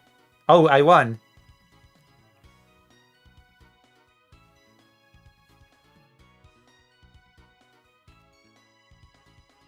lets you see the problems, right? And so slowly, I started to heal a bit. And through this new clarity, I was better able to assess what I believed in, right?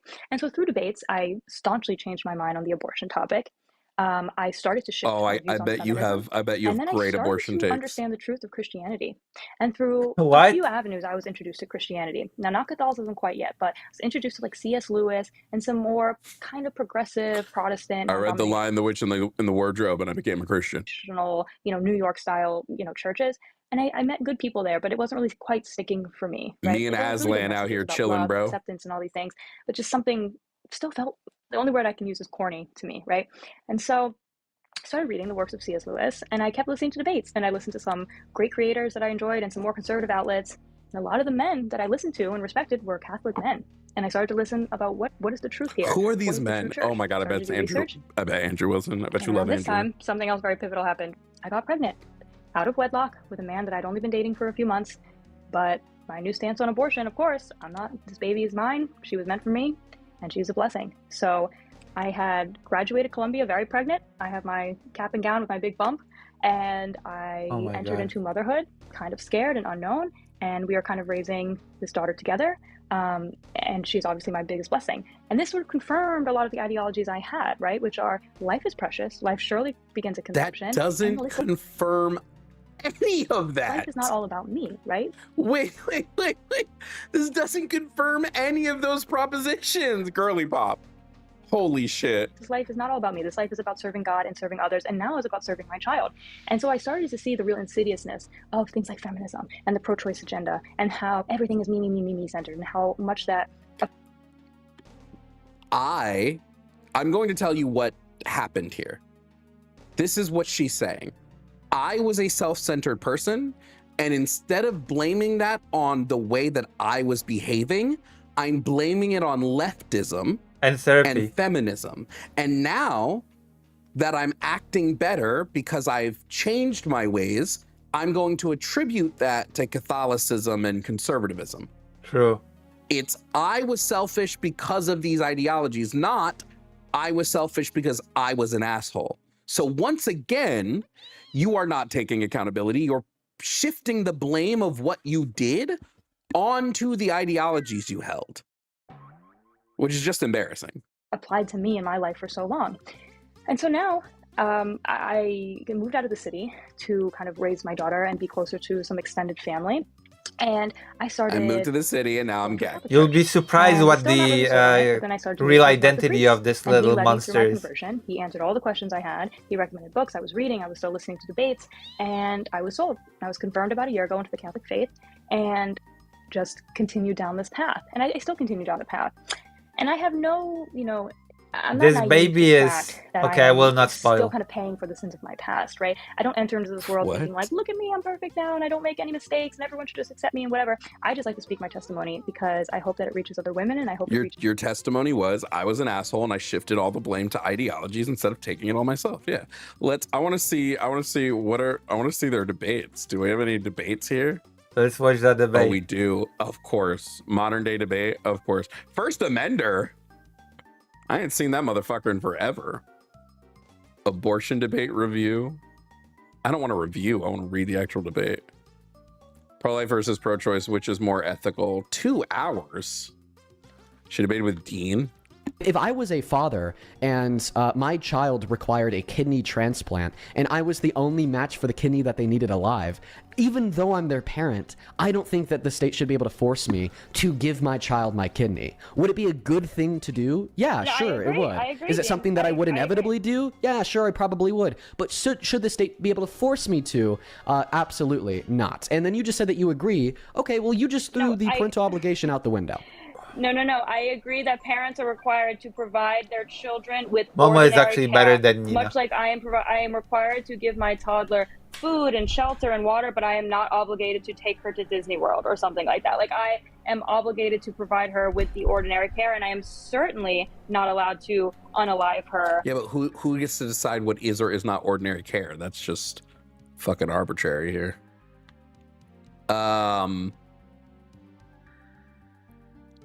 This is so funny. This is so funny. Where are the random encounters at? These debates are all fucking 2 hours long, bro. I have a feeling that I would not much care for her abortion stance. I just want to hear. I hate modern day debate. Well, I don't watch it, but I'm not a big fan of who is platformed on this platform. I would love to just hear a blanket of her stance. Do we have like a timestamp here? Kind of think when you have big debates like this, maybe timestamps would be nice. You know, back and forth if you guys get too choppy with each other. Hear her. Are you able to say that for me one more time? Did you write that down? Sure. Killing innocent human beings is generally wrong. That's the first part. The second premise is abortion ends the life of an innocent human being. And the conclusion is, therefore, abortion is always wrong. Okay, so I actually have contentions with her premise, her syllogism all right off back. P1 was killing innocent human beings is wrong. P2 was abortion kills innocent human beings. Conclusion, abortion. Did she say is always wrong? Human being. And the conclusion is, therefore, abortion is always wrong. Oh yeah, abortion is always wrong. Yeah, I have a lot of issues with this on its face.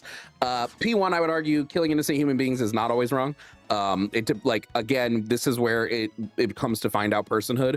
If I pull the plug on somebody who's like in an unconscious state and is never going to wake up from that unconscious state, like, right? If I pull the plug on a brain dead person, I killed a human being.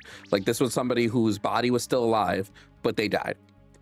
So this is where I would push back. I don't know if Amender is going to push back on that. I'll be interested. I'm just going to hear if he does, because this is where I would push back on P1. Killing innocent human beings is wrong. No, I would say killing sentient humans, or I would rephrase this syllogism. P1, I would say unjustly killing sentient beings is wrong. P2, abortion does not unjustly kill sentient beings. Conclusion, abortion is not wrong. So that's where I would push back on that. So I just want to hear what Amender says. I'm going to be interested in that. And if he says something stupid, I'm DMing him. Like, why'd you say something stupid here? Yeah. So I suppose you'd be right that I would have to argue whether or not killing an innocent human beings is wrong. And I would have to say that killing an innocent human being is correct. What if that innocent human being is reducing the bodily autonomy of others? Nope. Nope. Amender, you fucked it up. I shouldn't have gone that way. Oh, no. Should have gone that way. No, Fuck no, them you should have kids. pushed What? back on her P1 Lishmasta. and argued that it's an incorrect What are framing you of what saying? abortion is. Don't say that. Damn. We already watched the horrible We can't all Lolicon video. have the Almost so damn, good to see Amanda, her why again. did you because that's the thing, when she's preloading that innocent, it basically devoids the justification, because innocence is going to imply that whatever you're doing is unjust to this being, because it does not deserve this, right? It's not deserving of the action. Now you could take it to the stance that abortion like a fetus does not have the ability to possess innocence or guilt. It's an amoral agent. That's a way you could take this.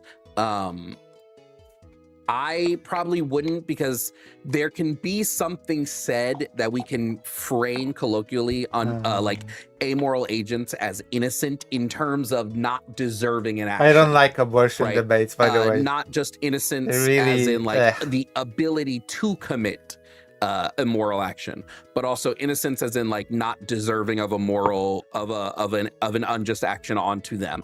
But again, I would have flipped it on its head and said that, well, killing innocent human beings is on its face not wrong, and here's why. Because here's a direct example that you're okay with. Nobody's sitting here saying we need to keep brain dead people on life support indefinitely forever. So you would agree that is killing an innocent human being per your purview. And if killing innocent human beings is not always wrong, that means there are justified reasons, right? And those justified reasons would come into play with abortion. So that's where I would take it. I might message this person and be like, yo, you wanna debate me on abortion on on the channel. Probably won't if she watches this video, TBH. So if you got all the way to the end of this video and you're watching, Taylor, whoops. All right. Who is this? Rezi. I destroyed my YouTube channel in less than a month. A cautionary tale. Wait, what happened? Park Rose, Sperma. Who is this?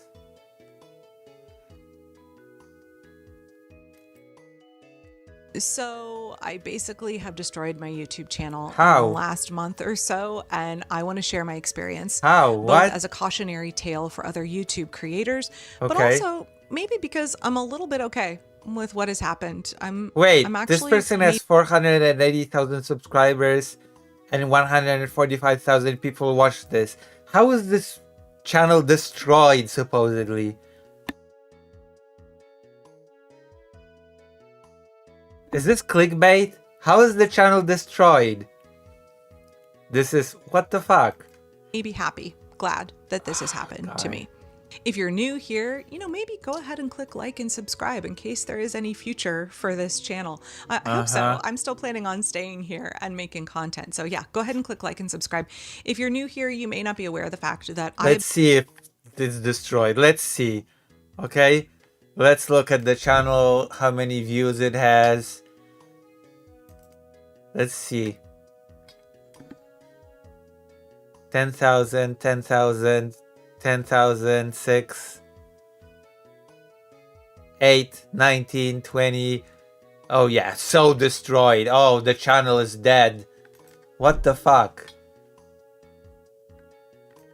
I've been making YouTube content Dead for more channel. than a decade. Obviously, the name of my channel, Park Rose Permaculture. I'm a big fan of hyper-local solutions, of blooming where you are planted. So I named my channel after my neighborhood in Portland, Oregon, and also after the niche design philosophy that I have been practicing for almost 30 years. I make videos about, or have historically made videos about, my food forest on my quarter-acre property. I talk about growing pawpaws and figs and persimmons. I talk about raising turkeys in our backyard. I talk about my flock of ducks and chickens, about sustainable regenerative beekeeping. I'm a top bar beekeeper. All of those concepts. I've really enjoyed discussing permaculture and how it applies in the garden, and also how we can apply permaculture design principles to our greater society, to our relationships with other people. That's been so fulfilling, and I've really, really enjoyed doing that work. But, January 2025, late at night, I made a panicked video where I said that I was concerned that Donald Trump and Elon Musk were carrying out a slow rolling coup in the United States, and that most Americans were massively underestimating the severity of the situation. We're massively underestimating the need to respond to the crisis in our government. If I also this, it's not clickbait. It's partially she feels she lost the original purpose of the channel by getting super involved in political content almost exclusively. Oh, okay. And in our country. And very quickly, my channel became like 100% political content. I felt like I had to use every resource at my disposal to try and inform Americans about what was happening, and then also encourage and empower folks, to help folks understand that they have agency and capacity, and also equip people with skills for nonviolent resistance and organizing.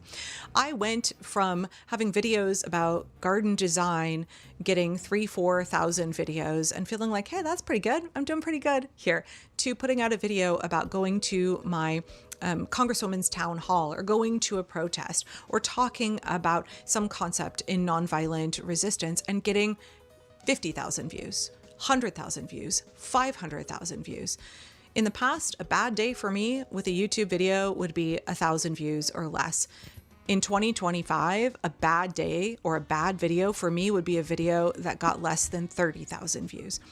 My life changed radically, not only because life changed radically for everybody in the United States, but my business exploded. I went from 45,000 subscribers to virtually overnight more than 400,000 subscribers, and now I am at almost 500,000 subscribers. I wish. It's been mind-blowing. It has been really difficult. It has been a two-edged sword for me. On one hand, I was able to reach large numbers of folks, feel like I was making a positive difference in people's lives, helping people understand that together we can organize and get ourselves out of this mess. I felt like I was doing good. I also, for the first time in my life, was not financially insecure. I made more money in I know Americans don't like to talk about money. It's very stigmatized, right? I love No talking benefits about when money. We don't talk about how much we're earning. I made 10 times as much money in 2025 as any previous year making YouTube content. Oh. Suddenly for me, like it was transformative money. Our family was financially secure. For the I first mean, time that is ever. usually I what. was able to, in 1 year, save up for and. Okay, she says she makes more money and now and more successful, but is burning out by doing so many videos and not doing what she's passionate about anymore. Okay, can I be like, okay, can I, like, I don't mean to be mean, okay, but she's making a lot of money. She may not be doing what she's passionate about necessarily, but that's most people, okay? That's most people that have a job, except most people do their job for a fraction of what she's making, okay? You know? There you go.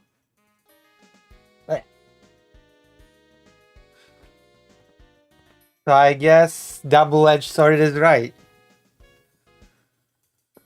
Fund this entire new studio. I have a workshop space. I have a studio space. I don't have to film in my tiny little cramped bedroom.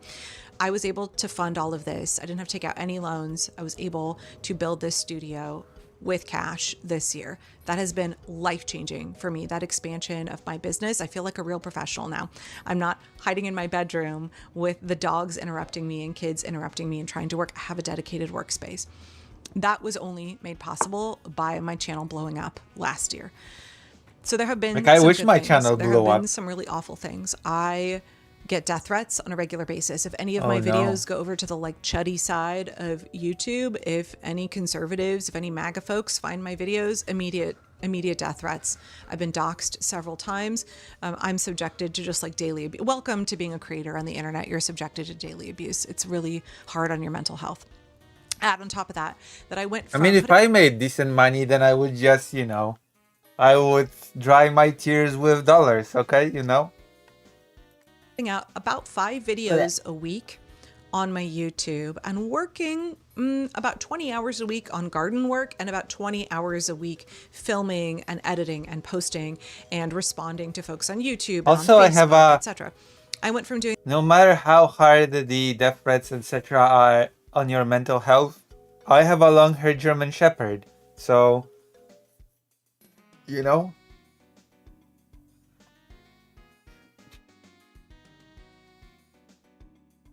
I don't have to worry. I have a long-haired German Shepherd. You know what I mean? If you're nervous about abuse, just get a long-haired German Shepherd. doing that to working 75 to 80 hours a week, posting 5 to 8 videos every single day. And I didn't have a weekend, 7 days a week, 80 hours a week. It was soul sucking. It was draining. I was reading unbelievable amounts of news. I was following every attorney and pundit and reading every think piece on Substack and Blue Sky. I was trying to educate myself. I was going to protests. I was getting really involved with my I love local reading. Indivisible group. And I was just running on fumes very, very quickly. Also trying to parent my children, maintain my garden. By the and- way, I always run on fumes, but that's because of my mental health issues.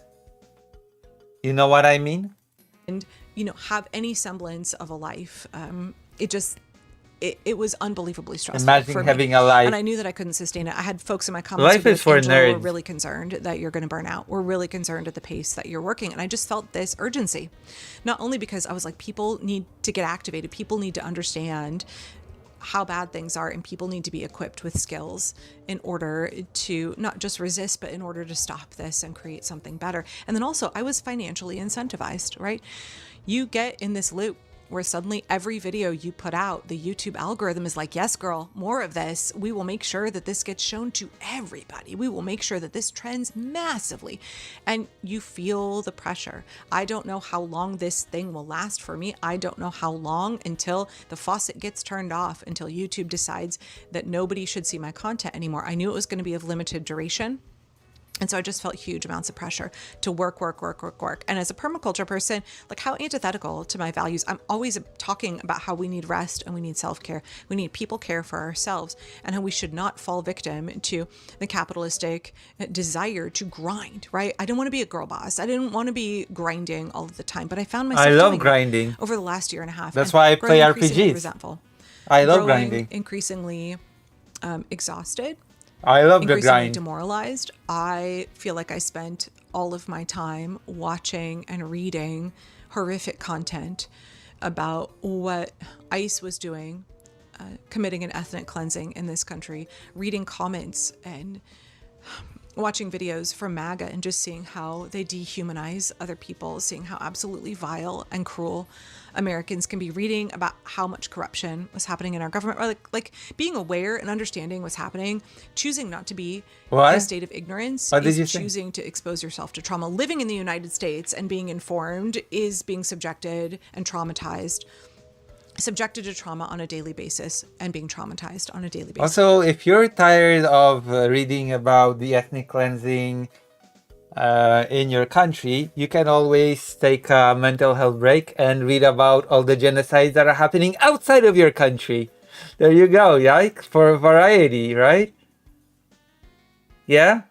Like, if you're tired of domestic horrible stuff, you can just, you can read about Ukraine, you can read about Gaza, you can read about Myanmar and all these other places. You don't have to limit yourself, right? So I knew that it wasn't sustainable. I knew that I couldn't keep doing this. I knew that... That's how you sustain yourself. By going to different places. By diversifying. I was going to run out of steam. I also was just feeling like I hated myself a little bit more every day. I found myself joking to my bestie that I felt like KMS every single day. And I was like, that's not good. That's not good that I'm doing that. And so a couple of months ago, I reached a point where I put out a video that said, I cannot do this anymore. I have hit a wall. I can't do this anymore. I am disillusioned with other creators, realizing how much dark money and billionaire money is sloshing around in social media spaces, realizing how much movement capture has happened, realizing that I am an idealist and an optimist, and I'm functioning in a space that is controlled by dark money and by capitalism.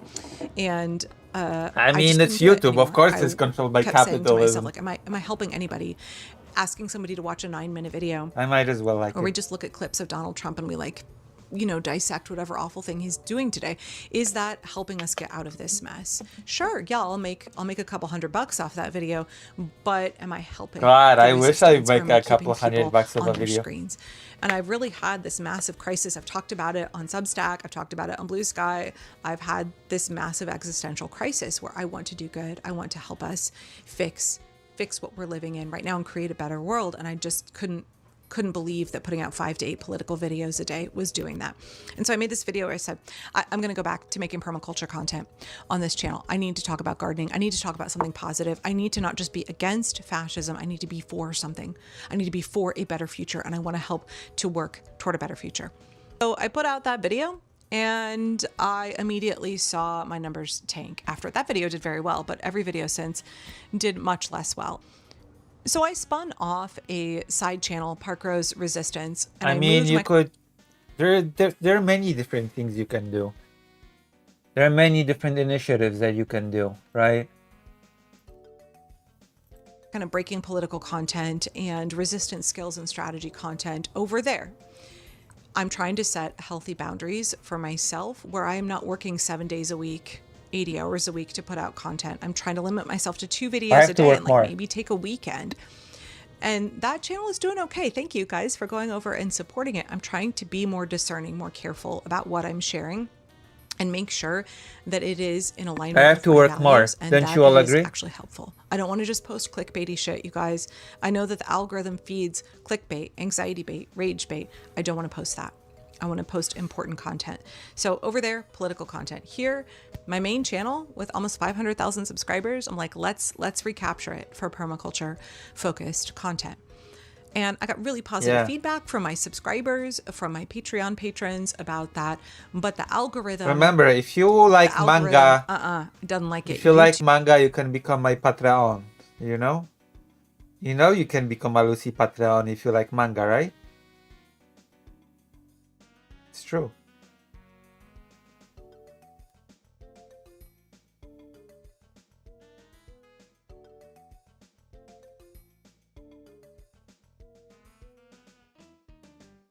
YouTube does not like it. So what I have found over the last month, as I have no longer been posting at that rapid pace, I no longer have been posting content about breaking news and political figures, I have lost 80% of my revenue. 80%. It's been brutal, you guys. Try to budget for your business and watch it dip 80% over the course of 3, almost 4 weeks.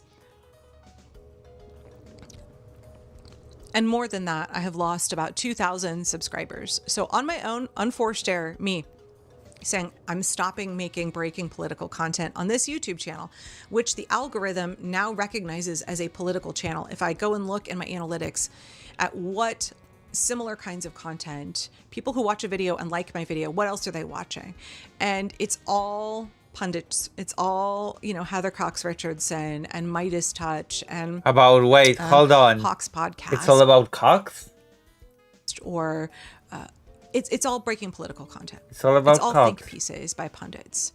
It's secular talk and what have you. The fact that I'm not making political videos over here now, the algorithm is like, what the We love Cock. That's true. We do. fuck just happened? We don't know what to do with your content. We Especially don't know girl cock. You know? Gawk. who your audience is. The kinds of things your audience wanted Gawk. to watch, you are no longer producing, I have and a- we don't know who to show your videos to.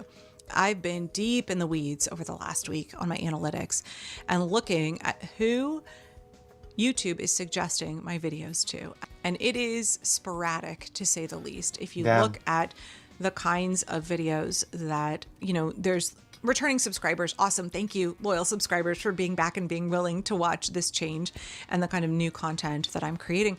But if you look at who I'll be they're right back. I have to go to the toilet. I just remembered that I have to go to the toilet. If you like manga, why don't you consider becoming a Patreon? You know what I have a Patreon, right? I'll be right back. Don't be strangers. And then we're gonna do some more stream. And then I'm gonna be like, oh yeah, you know what I mean? I'll be right back. Don't worry.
I need a breakfast menu.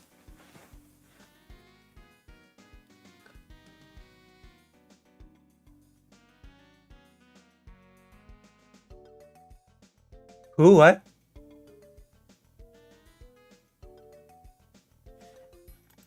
Recommending my videos to who are not Who current is subscribers Parkrose? and who overwhelmingly is being shown my videos. It's folks who Hello. are like watching Mr. Beast or watching a video Mr. where Beast. somebody does a makeup tutorial or watching a video that just has nothing to do with my content. And it's very scattershot, right? The algorithm is trying to figure out where do I go. And because it's showing my content to people who are not interested, the click-through rate is really, really low. It's too early for Really breakfast. low. And my usual I'm sexy. folks are not being shown any of what I'm producing. So I functionally, on my own, have fucked myself in the algorithm. Fucked myself. I have created It's called a situation masturbation. in which instead of getting Get it? 100,000 views on a video without even trying, I am struggling to get 1,000, 2,000, 3,000 views on a video. And every video I post, I lose subscribers.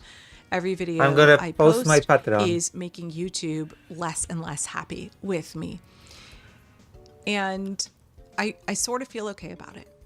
I could not keep making 8 videos a day of breaking political content on this channel I can. and want to keep living. Like I'm not I even can. remotely exaggerating. I felt deeply in conflict with myself about what I was doing. I felt like it was soul sucking and I was losing who I was trying to play this game of being a political content creator when I didn't want to do it in the first place. I want to do it. because I felt that there was a need, but it's not really where my skill set is. It's not really where my heart lies. It's not where my passion is. It's not my area of expertise. And I'm very jaded and Donate. disillusioned with making that Donate. kind of content. So if you want to ask me, how do you feel about losing 80% of your revenue? How do you feel about losing 2,000 subscribers a week? Doesn't feel awesome. It's a big blow to my ego that the kind of subjects that I really want to talk about are not things that people are interested in, except maybe they are. Maybe it's just that my content is not being shown to the right folks. Is there any hope for this channel? Am I just on a downward spiral? Next week, will I have lost 90% of my income? Will I be making far less than I was before 2025? At this rate, yes. At this rate, within 2 weeks, I will be making significantly less than I was making Oh, in no. 2024. Yeah. So that's brutal. Thankfully, our family has not changed any of the way that we live, other than building this garden studio and being able to be extremely generous over the last year. Gosh, you guys, I know I've said this before, but one of the biggest benefits of having such a huge increase in my income is that I was able to say yes to basically everybody. If there is a need in my community, somebody couldn't afford groceries, cool. Okay, what's your Venmo? If somebody said, hey, there's a GoFundMe for an attorney for a local immigrant family, yes, awesome. I'm dropping money in that. If somebody from a charity said we need support, yes, awesome. Who do I write the check out to? I'm ready. I was able to support charities on a monthly Wait, so there was a benefit to your content creation then? basis over the last year that I used to just be able to cut a small check to in December. I have been able to be generous with my friends in ways that was never possible before. What a gift. What a gift that has been for me. Making more income and having that kind of financial stability where we are now 2 crises away from homelessness instead of 1, that puts me in a position of tremendous privilege in the United States. It gives me a little bit of a breather, right?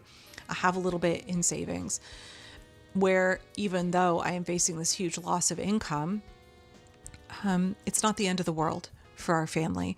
And it's sad that I have had to turn off monthly giving for a number of the charities I support.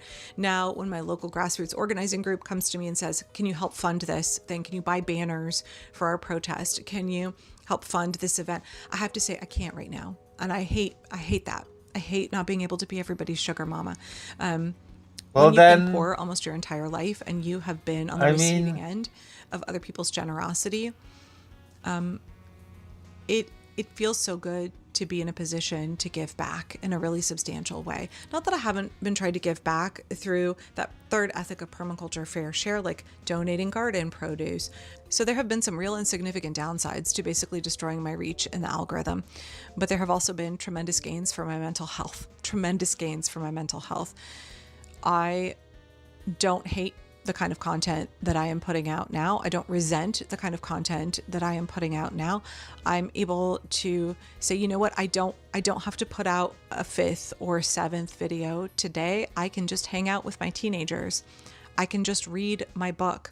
I can just go weed in the garden. And regaining that time has been invaluable for me. We can measure our wealth in terms of income. We can also measure it in terms of life hours. You spend a life hour, you will never get it back. And I have been able to reclaim. I'm sub to the Sadie. Seemed like she wasn't doing much research. Wait. This Park Rose? Which lady? Oh. Really? Interesting. Claim life hours every single day, and that is priceless. That's priceless. The question now is, will the YouTube algorithm figure I like doing research. out who to show my videos to? I fully expect that my income will be incredibly suppressed because I'm no longer producing the same volume of content. I am really hoping. Although, I'm Polish, so I'm whiny as well, you know? Being whiny is par for the course for me because I'm Polish. That as I start to pace myself better and as I start to make more garden content, more content about this project that I want to do in California, more content about permaculture, it's You could have done that, leaving the videos there and just walking out more. itself that the algorithm will figure out who needs to see who wants to see my content, who will benefit from it and appreciate it. And maybe the situation will get fixed a little bit. But for now, it's definitely a Par for the course? Is that a Dickers reference? Who's Dickers? Par for the course? Isn't that just a saying in English? Par for the course?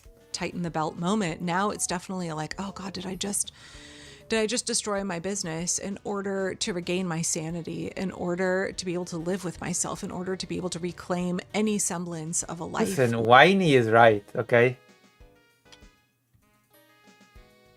BDSM Dom Daddy Master? Wow. Whatsoever. It is a bit whiny, okay? Oh no, I've been making tons of money by doing actual hard work, and oh no, like, come on, like, people work hard for a fraction, like, of the opportunity and money, you know? They work soul-crushing 9-to-5s or whatever, and come on, you know? I guess I want to say here at the end, if you're somebody who is tempted to become a social media creator, I would encourage you to really think twice about that. Really go into it with eyes wide open about what the platforms expect from you. They will push your content for a time in order to get you hooked on that level of income and that level of reach. And no, it won't. No, it fucking won't. What do you mean? What the fuck? What is this? What? Oh, but this is such bullshit. I hate that this person got lucky and got actual success, then threw it away and say, oh yeah, the platform will hook you by giving you income and stuff for a while. No, it won't. No, it will absolutely won't. What the fuck? And then they will show the next new shiny channel to people, and yours will get fewer views. And then you have to start playing this game of always thinking about what's content, what can I put out, how do I game the algorithm? If I just put out one more video today, will that be the one that goes viral and helps me be able to pay my rent this month, right? You will get... You don't have to go viral to pay your rent for these things. In a position where your entire life rotates around putting out YouTube content, where you have no work-life balance at all. The algorithm, like, this person just said that she was able to fund several charities, buy banners, etc. That's more than just being able to pay rent. platforms rely on that, be it YouTube or TikTok or Instagram. They want you constantly on your device, constantly churning out content, because the attention of your viewers is the thing, is the commodity, is the thing that is sold to advertisers. Although she is saying the truth about the algorithm, etc. The more content you put out, the more potential they have to capture that audience, to capture your viewers, and to earn ad revenue for themselves, for the platforms. And also, I would argue that there is an underlying benefit for these platforms, who are all overwhelmingly run by men who donate to the regime. There is that added benefit of keeping people pacified, occupied, scrolling all day long on their devices, rather than giving back, rather than engaging in building community, rather than organizing to help. That's great, but you're not changing any of that, okay? You're not changing any of that by switching from political content to garden content. Oh, I'm just gonna keep you scrolling and occupied by doing less work and just chilling more. And I'm just gonna produce the same content. Like, I'm just gonna produce content, but I'm just gonna work less to do so. And I'm gonna keep you occupied and scrolling by putting out gardening content. What does that change? What does that change in what you're saying?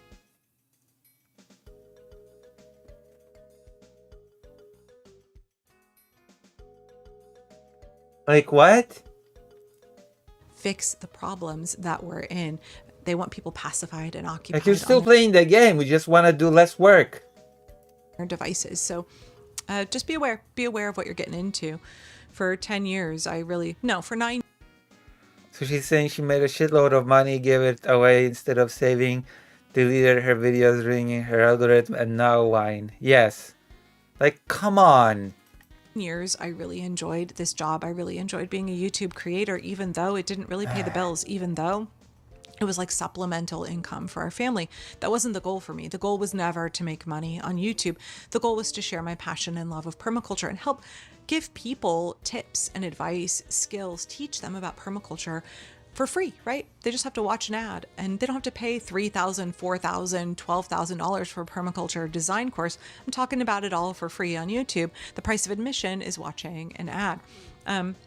That's always felt really rewarding and good for me and in alignment with my values. So I'm excited to get back to that, even though it's been brutal in many respects. So thanks for hanging out with me. Thanks for letting me explain what happened. If I don't know much about her other content, I just watched this because it popped up and was curious what she thought happened. But yeah, she's whining about having to do the work most people have to do, maybe less in order to make more money when she used to get by before. Like, it's up to you if you value the money more or doing what you love, or just pick one and don't complain. Yeah, exactly. And I don't know if the algorithm will decide to help me out, will decide to show me to folks, but I'm having to learn to adjust to this new reality. We're constantly adjusting. In permaculture, we talk about being nimble, we talk about being adaptable, flexible, right? We want to be resilient. Resiliency is that bounce back factor. How can you bounce back when you have an adverse event? And I'm so grateful that I have that permaculture foundation to both my worldview, but also to my life, to my garden, to the way that I run my household and I run my business. So I'm confident that I will be resilient in this instance, and I will be able to bounce back. Maybe not to the heights I was at before, but maybe I will bounce in a new direction. That's what I'm hoping for. That's just so telling that she's like, oh yeah, when you start your channel, YouTube will just throw revenue at you and success for a bit, and then it'll take it. No, it won't. The fuck? No, it won't. Right, in a direction that aligns with my values and puts out content that is educational, hopeful, encouraging, inspiring, and makes a difference. No, it doesn't. Your gardening content does not make a difference. Shut up. Okay. Makes a difference. Let's play a little bit Breath of Fire. That makes a difference, okay?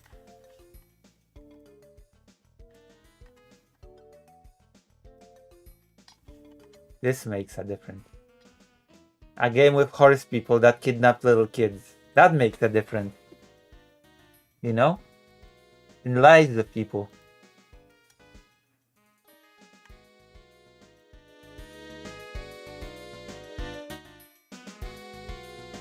Especially that we have tournament to do.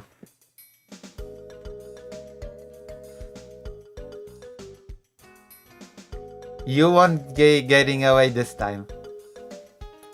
Stupid kids. I've had it up to here with them.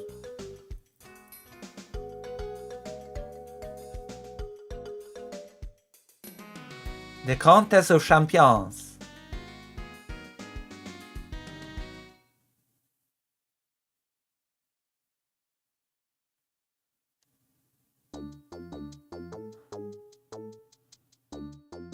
So kids, I hope this has shown you how the world works.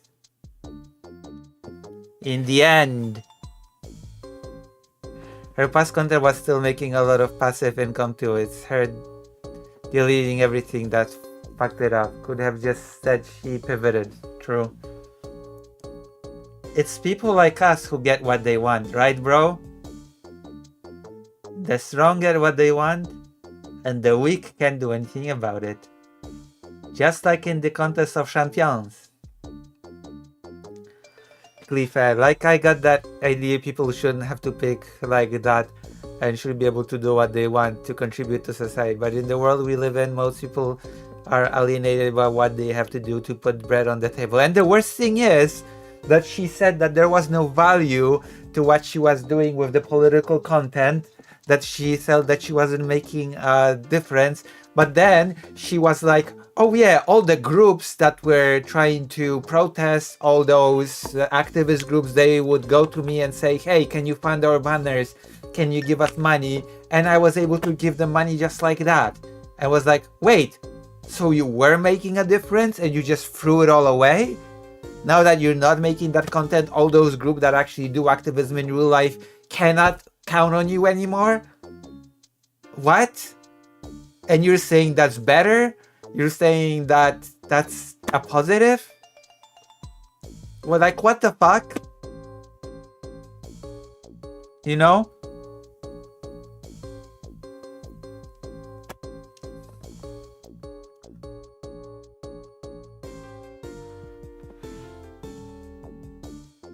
Like, oh no, I feel like I'm not making a difference even though I funded all those groups that do in real life activism. So if we enter the contest and win, we'll be strong too and we can get what we want. To be set free. What? You want to enter the contest? We've been nice to you so far cause you're worth a lot of money to us, but there's a limit to how far we can be pushed. Just give up and stop struggling. We're gonna take care of everyone else. But don't worry, princess, we won't touch you. No way. Let us all go, I won't let you hurt anyone. Let us enter the contest.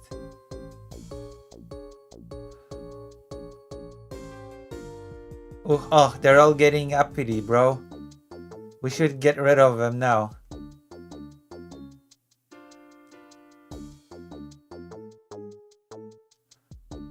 Wait a minute, Sundar. It might not be a bad idea after all. But if they enter, they ain't no one who'll think they can win. Huh? Wait a sec. Exactly, bro. No one will bet on them, which means that if they do win, we'll make that much more money. Alright, princess, we'll let you enter. This is like a game for Vosh, isn't it? Is this Vosh's favorite game? I'll even let you loose until the contest starts. You can train or buy weapons or whatever you want. But don't even think about running away. We've got the road guarded tight. And we'll keep one of you here as a hostage. Boy, you sure are clever, bro. I never would have thought of that. Okay, so if we have Ryu and the princess enter the contest, who stays behind as a hostage? Onion. Alright, Ryu. We're counting on you to put up a good fight for us. After all, you gave us enough trouble. If you lose, it's the end for you. And you won't get away from us again, got it? Book you. It's kind of odd to think of an onion as a hostage. Show us what you're made of, little dragon. What, you want to change hostages? Can't you make up your mind?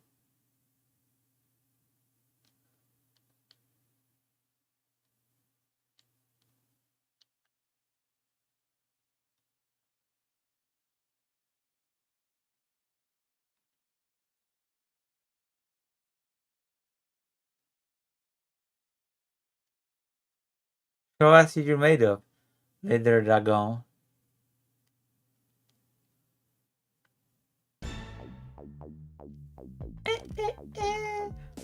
I'm actually the manager here, but Bali and Sander took over and they have me working the ticket lines. Would you like a pamphlet?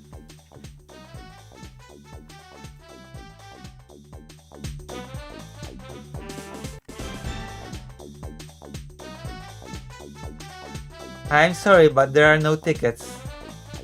Reserved seating only. Let's see, the winners of the first match will be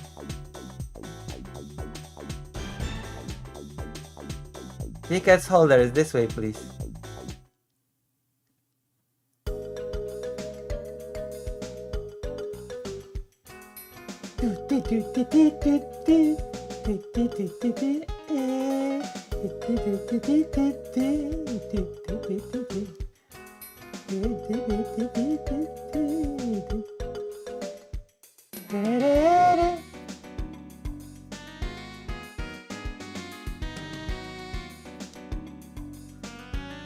If you're looking for an item, we got it.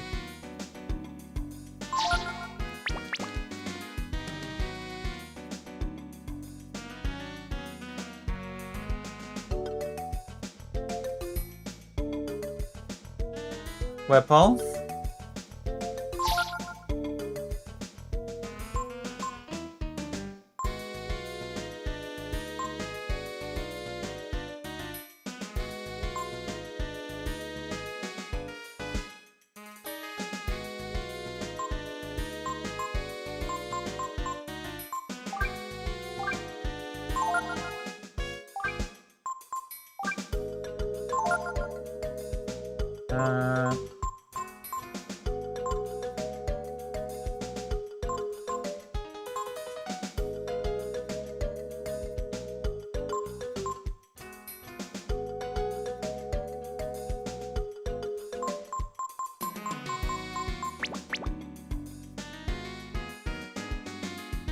Alright, let's go.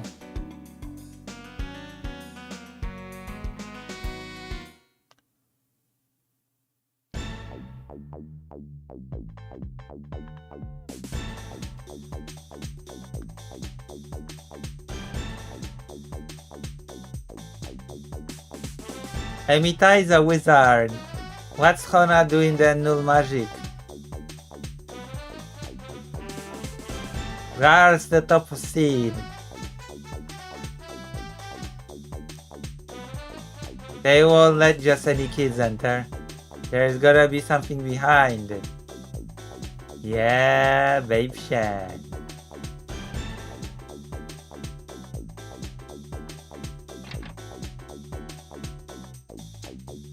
You're a used team, right?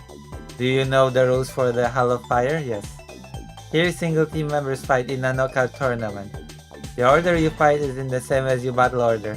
You win by either defeating members of the opposite team or by knocking down the other team's platform. The Dodai...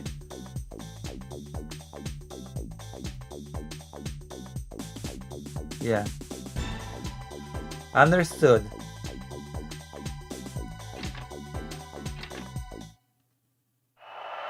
Okay, Ryu, go get him.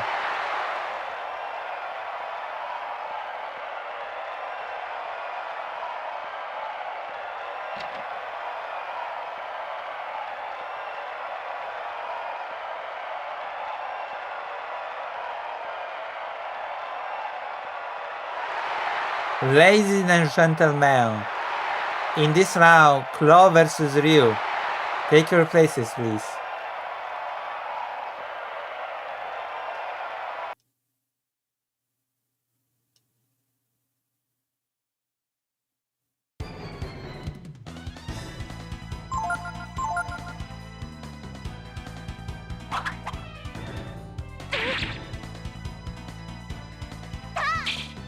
What the fuck?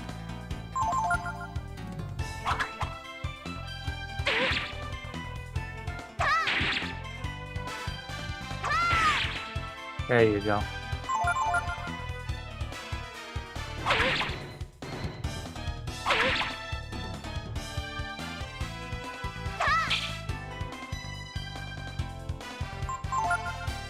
Paporico. Ta-tang, ta-tang. Paporico.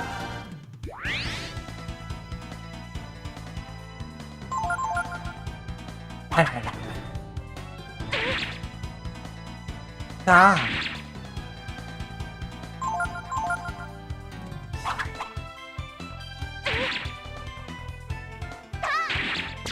Da, da, da, da, da. I won. I defeated a powerful enemy. Okay, I did it. Fat wizard.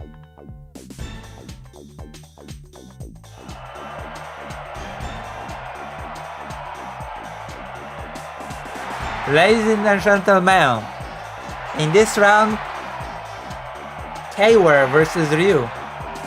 Take your places, please.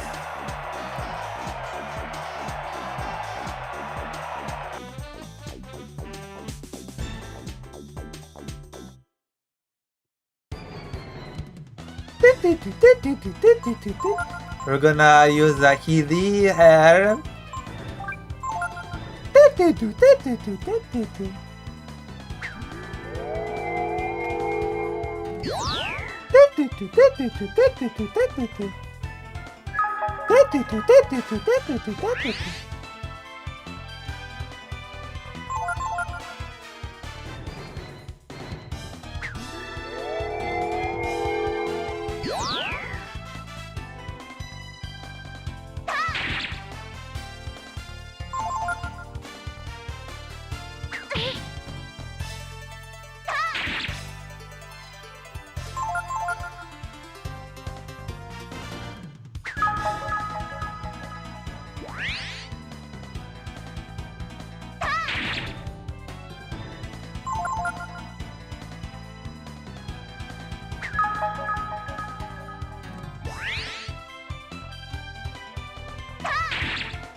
Holy crap.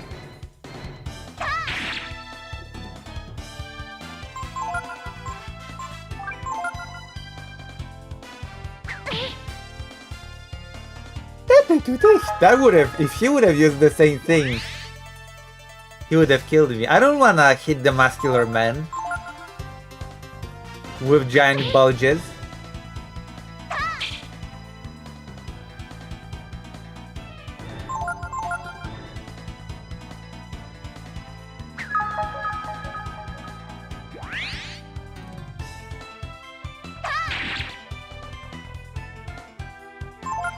I'm gonna show you a trick. Double blow. I'm gonna blow him. I'm gonna double blow this person. I blow you. Uh-oh.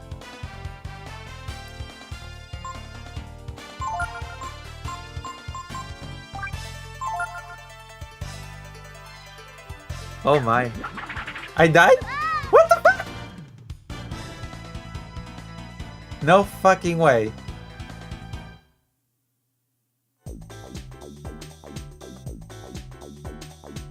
I've never lost here in my life. Okay, Momo, you're gonna do it. I cannot believe I lost.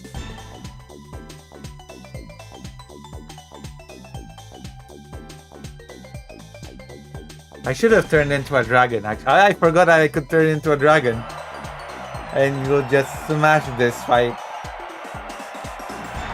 Whatever.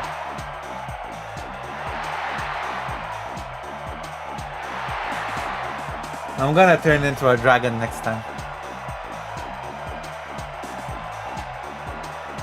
I guess he didn't wanna get blown by me. I guess Momo will have to blow him with the giant cannon.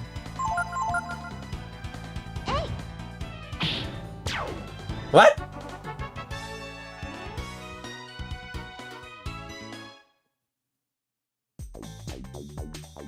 That was easy.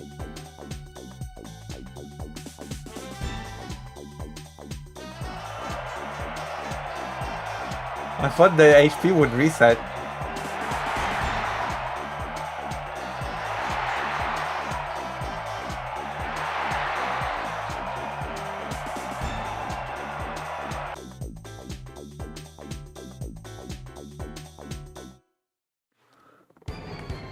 Very erotic, I know, right? I will blow you away. You know what I mean?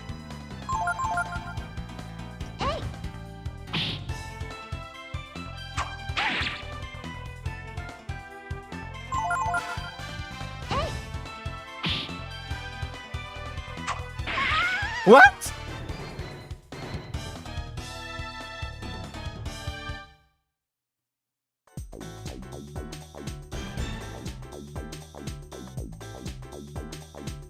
What the fuck?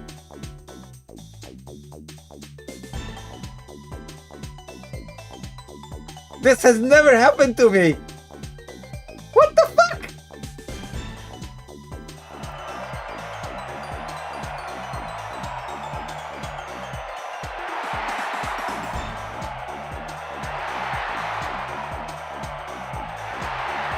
When was the last time I saved? Oh my god.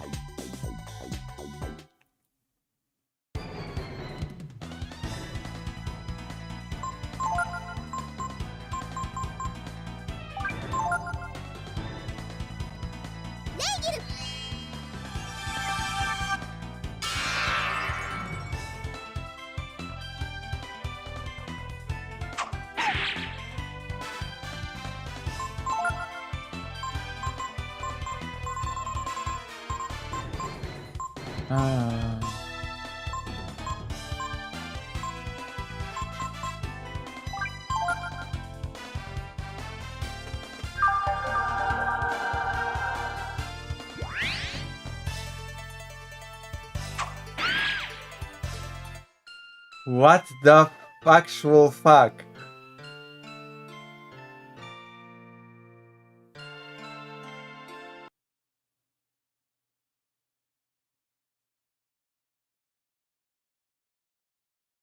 Okay, when was the last time I saved the game?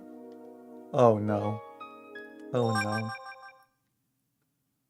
If you feel sorry for me, consider donating or subscribing. Because I feel sad. I feel depressed.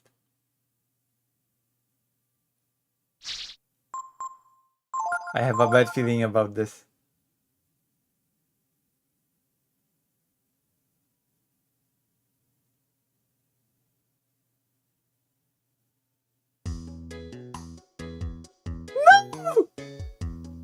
No! No! Oh no! Holy shit!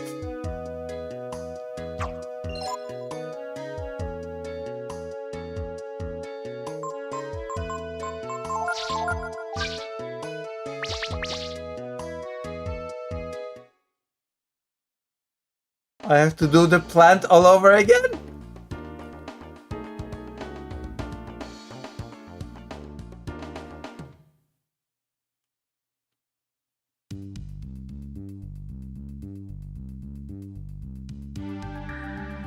Oh my god.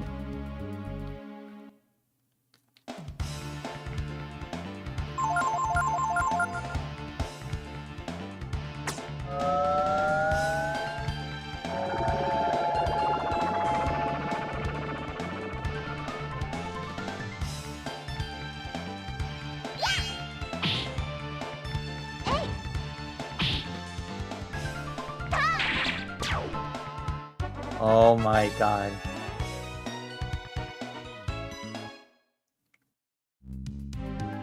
I cannot believe this.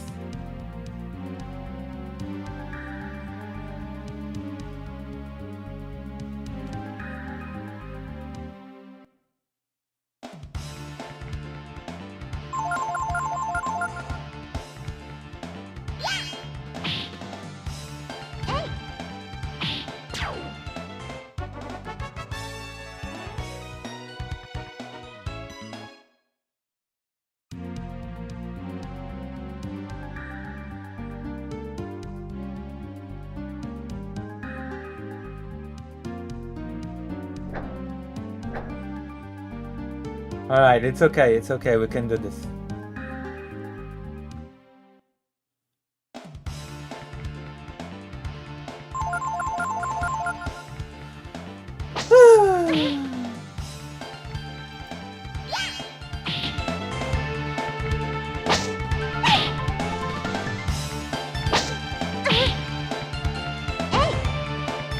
We're locking in.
How are we doing?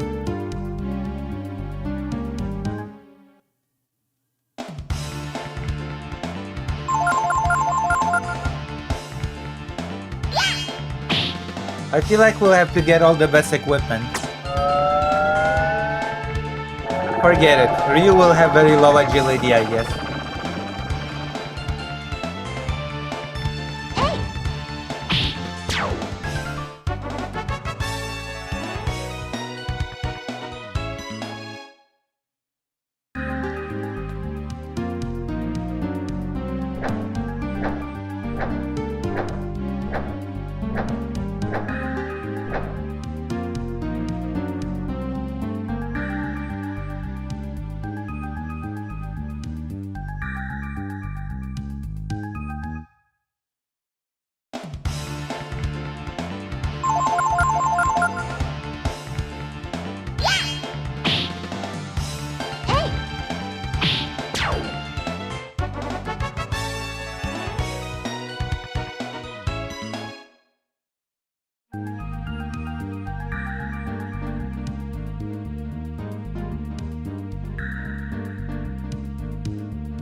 god.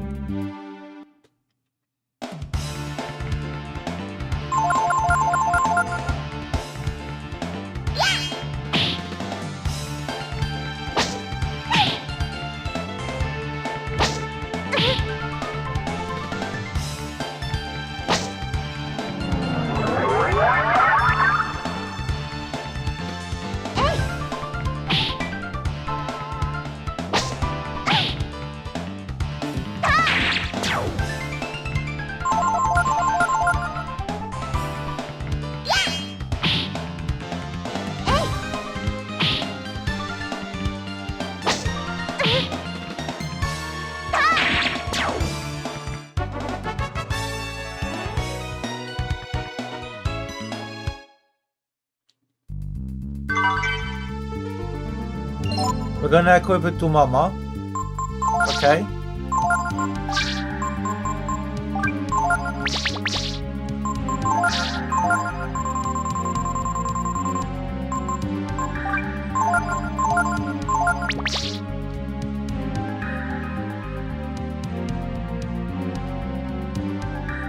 My goodness.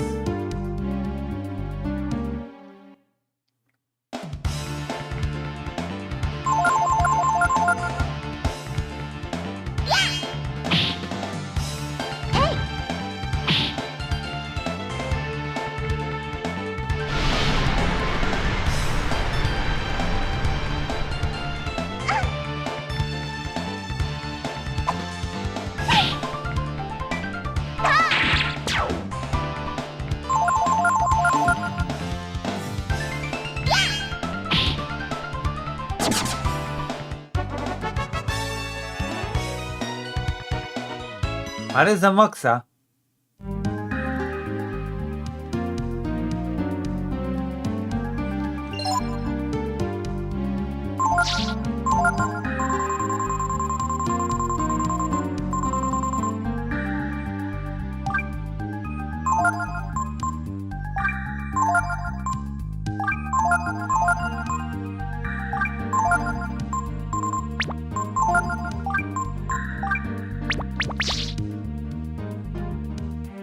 Might as well.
Alright.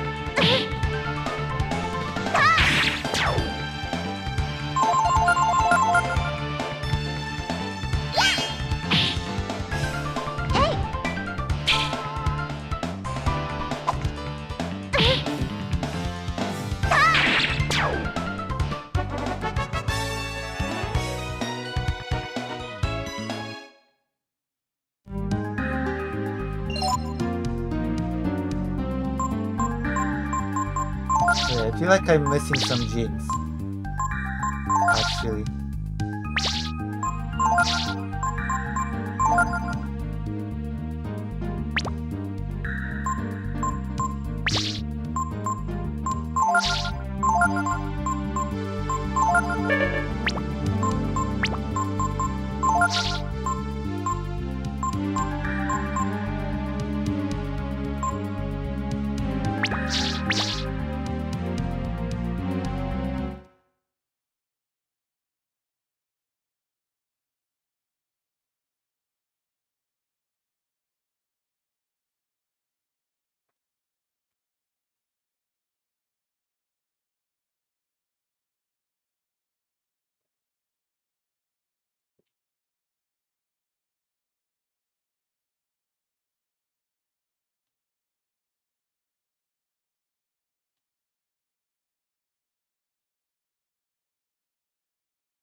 I'm missing something. Hold on.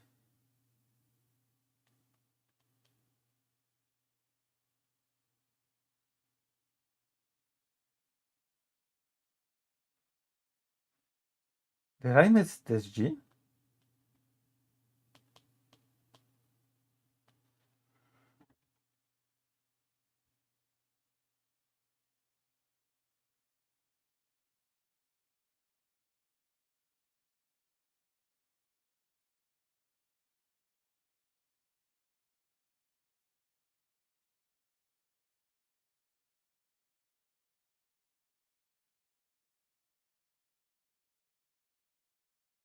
Where do you go to Mount Subla?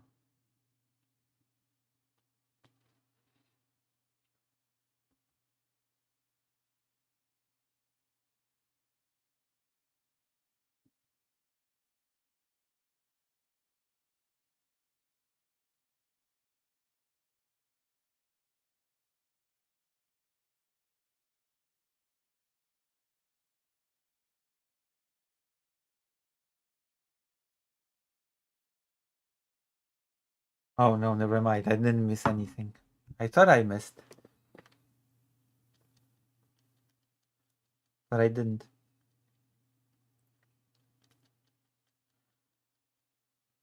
Okay, let's defeat the boss.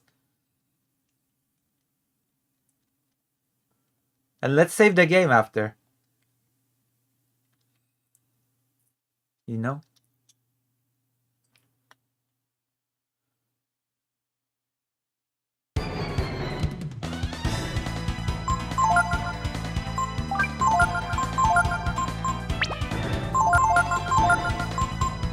Accession!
We won!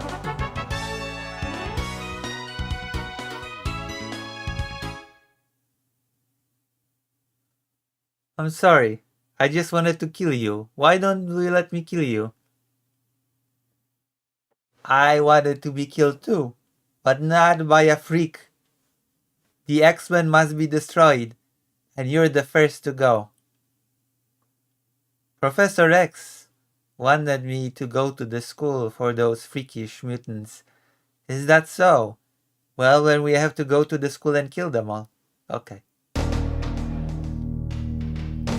You're the first to go burn. Next will be Cyclops. And then Jean Grey? I hope you will get that freak show Angel too. And Beast. Beast is the worst of them. You're right, but then we have to get Gambit and Wolverine. They're also freaks. I agree. I couldn't agree more. We have to get them all for the good of humankind. Okay. You should make an example out of me and show humanity that mutants should be purged. True. Let's do this. For humankind. Thank you for defeating a freak show such as I am. Bye. Bye. Good riddance, you awful monster. We wish we could kill you more times, but we cannot. It's okay, because I am awful and I must go. Goodbye, friends. Remember that I must not be suffered to exist. Goodbye, my good friends. I was awful and I die in misery. Bye. What is this?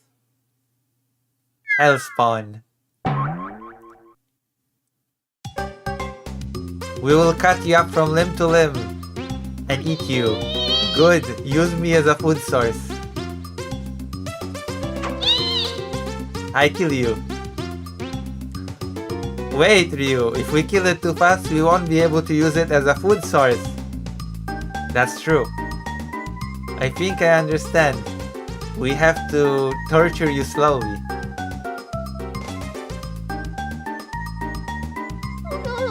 It's true. I will burn him alive. I will cut him up slowly. But if we do it too quickly, it might die. Yeah.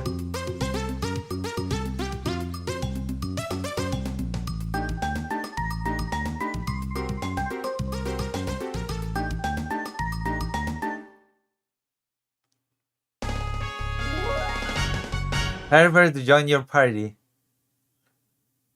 Please choose 3 perverts to join your party.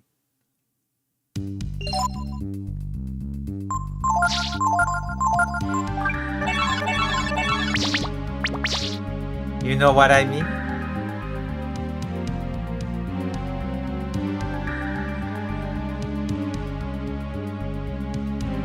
And just like that, we are all caught up.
Woo! Hey! Ah! Mama, let confuse. Confucius. Confucius.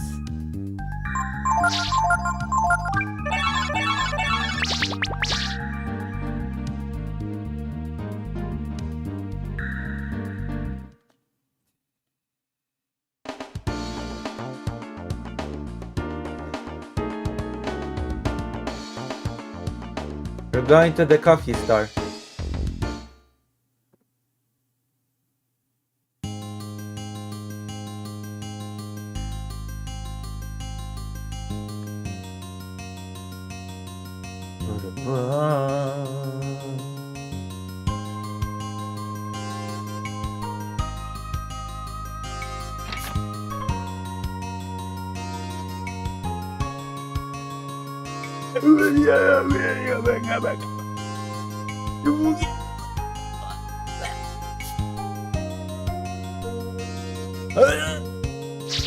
Rest.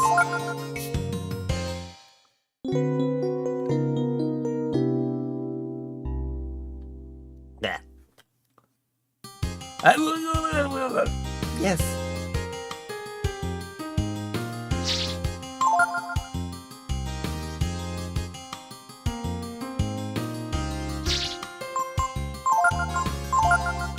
All right, we did it. Yeah. All right, let's leave. Now I'm gonna do something that I don't do very often. You know what I mean? Let's do this. Little boy.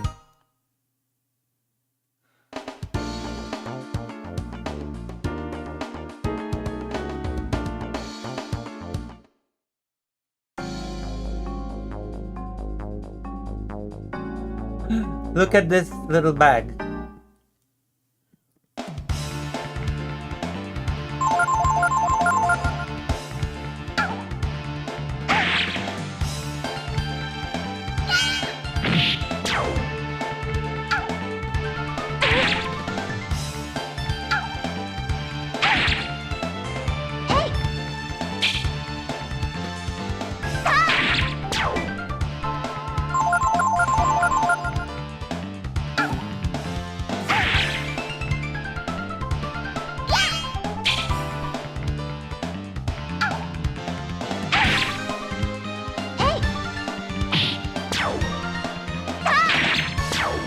How much XP?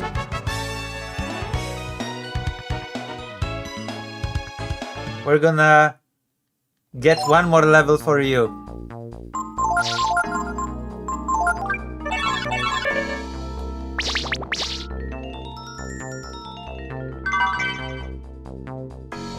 I usually don't do underhanded things like this, but you know what?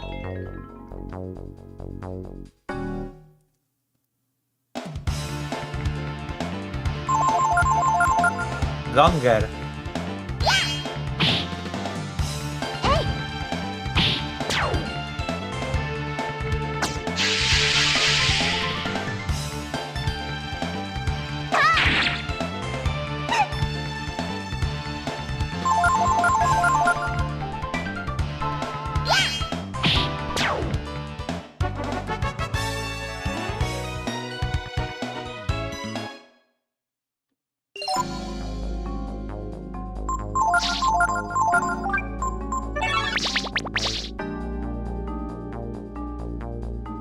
What? What happened?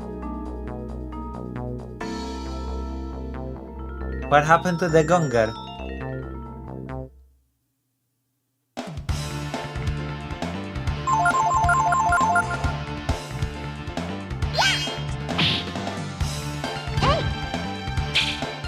What the hell?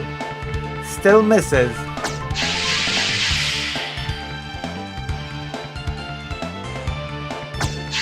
And I even gave it the Artemis hat.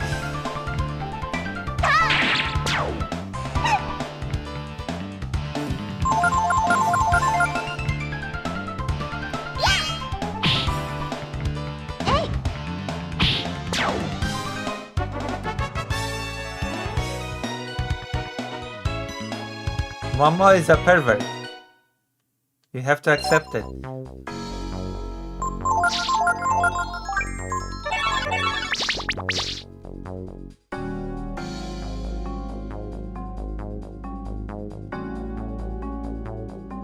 You need a 50-year-old woman?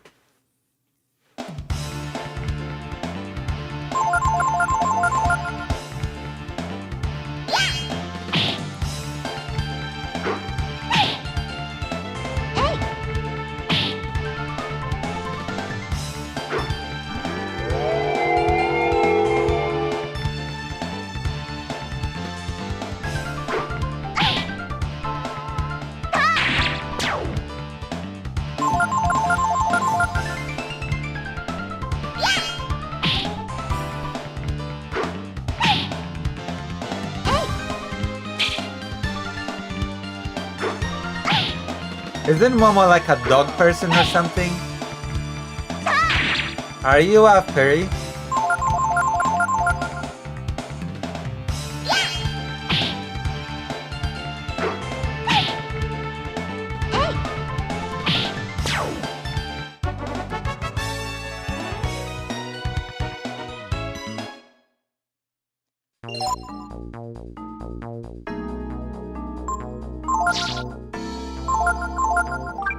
A dog person.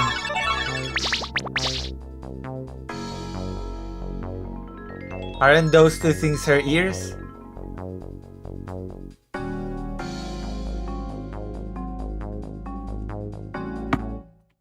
I'm gonna Google it.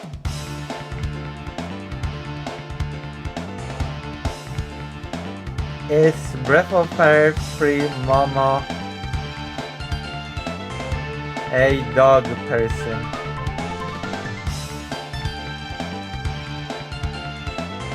Momo from Breath of Fire is literally a dog herself rather than just a dog person.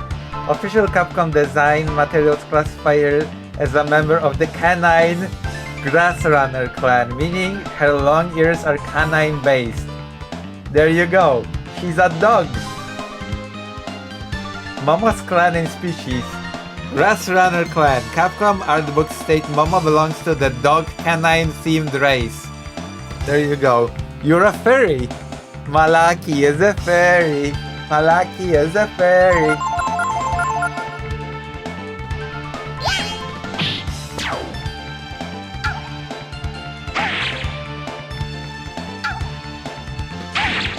That is dog ears.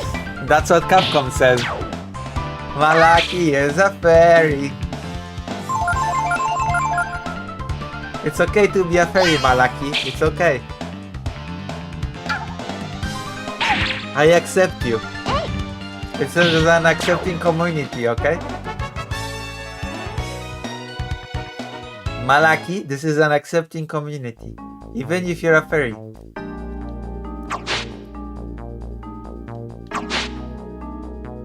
It's okay to be a furry, Malaki.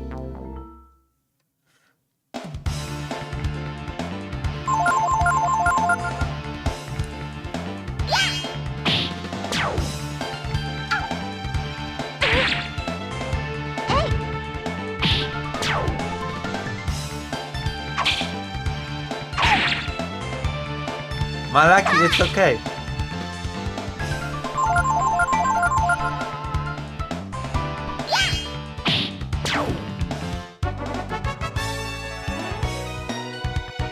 You know what I mean?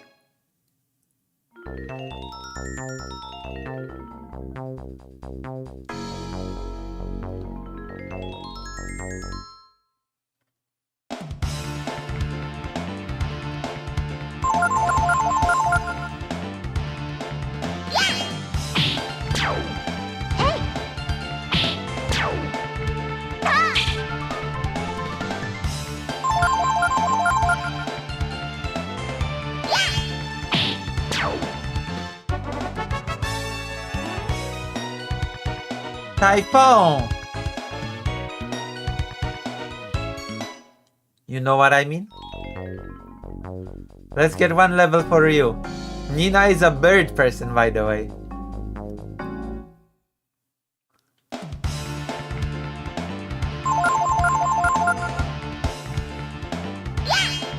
We should play Breath of Fire 1.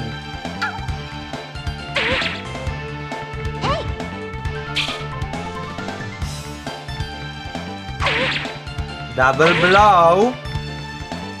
You know what I mean?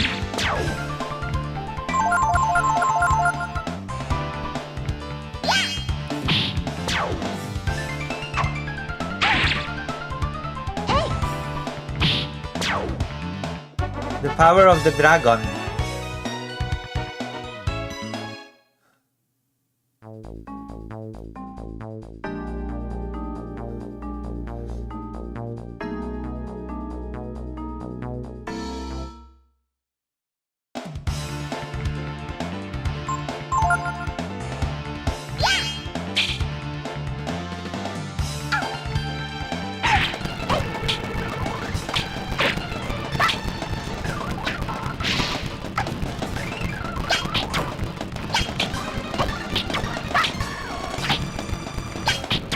Thank you. Hehe.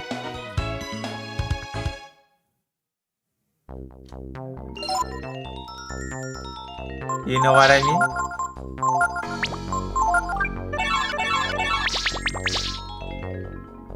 Okay, let's get that level, Ryu. Let's go.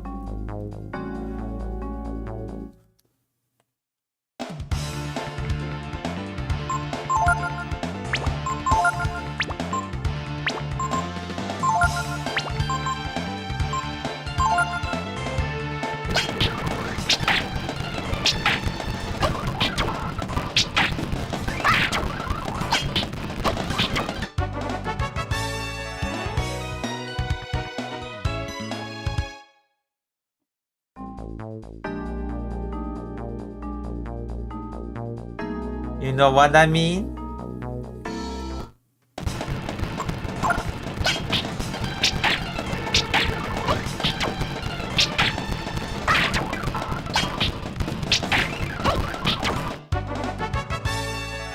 Alright, this is gonna be fast.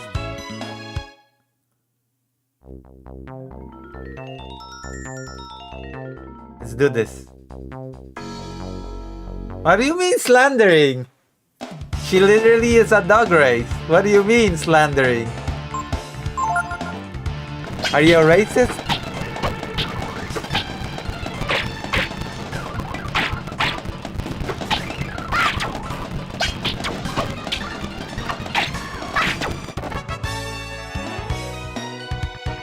Nina is a bird person. And Ray is a tiger person. What do you mean slander?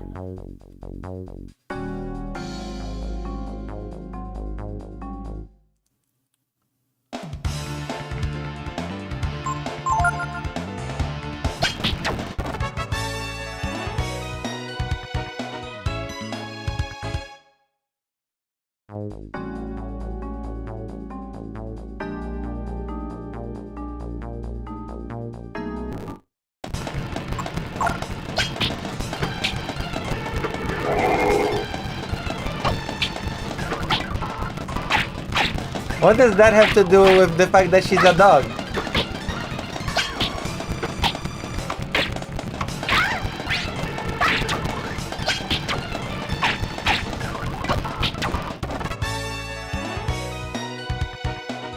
It doesn't change the fact that she's a dog.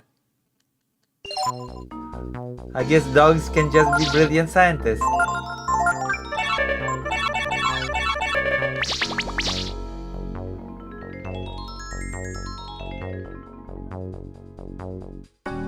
I'm sorry, Capcom made her that way, not me.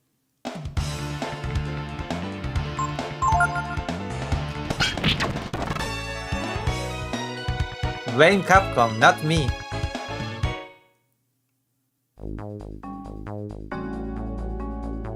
You know what I mean?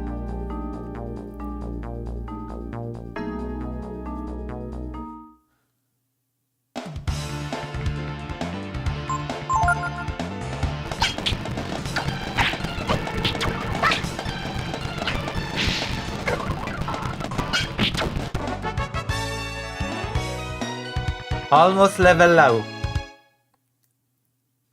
Okay, we're gonna level low, and then we're gonna champion of champions. Champion of champions.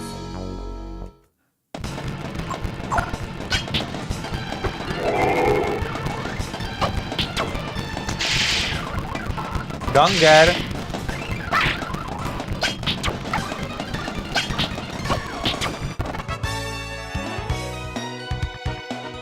Shield.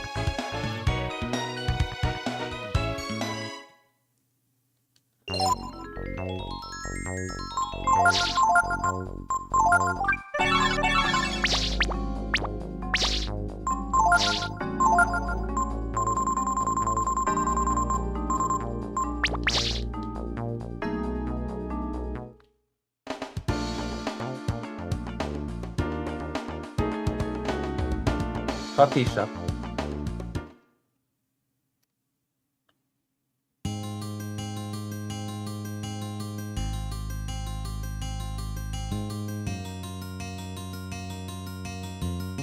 I got a shield.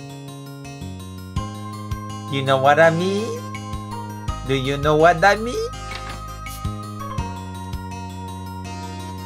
Nobody can leave because I'm never dead. You know what I mean? Rest. Rest well, my children. And you're gonna be a total butthole. Good morning. Safe? Yes. Butthole.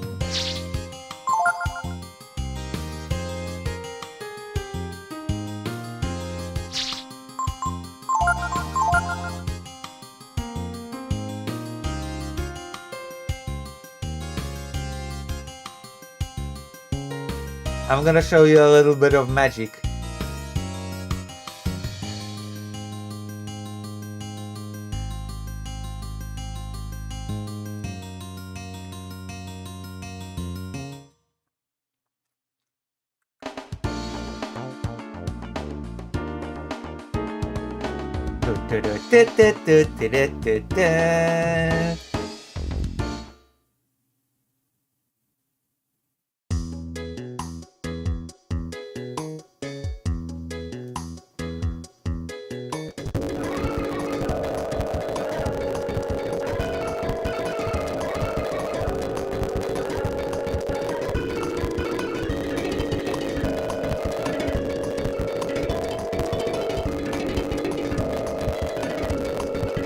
See? Magic.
The music sounds so weird when it's sped up, I swear.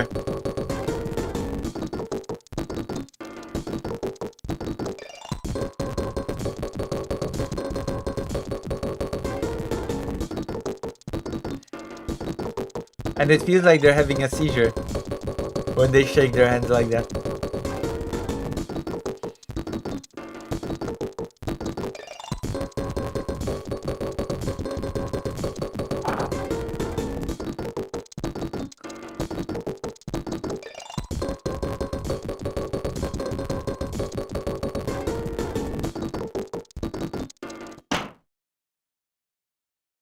Wait, no, I don't want to leave Momo. I want to leave Popo. Hold on. I want to change. Yes.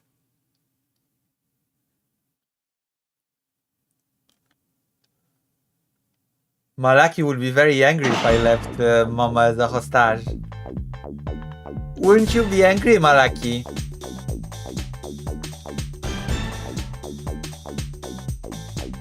You know what I mean?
Weapons?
Right, that's better, right?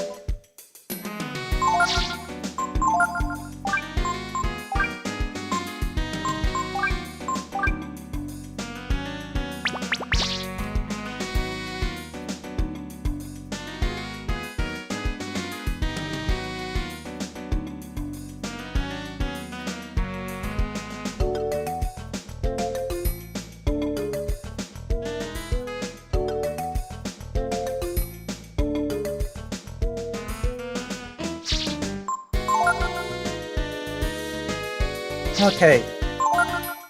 Now we will win. Watch me.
All right, let's go.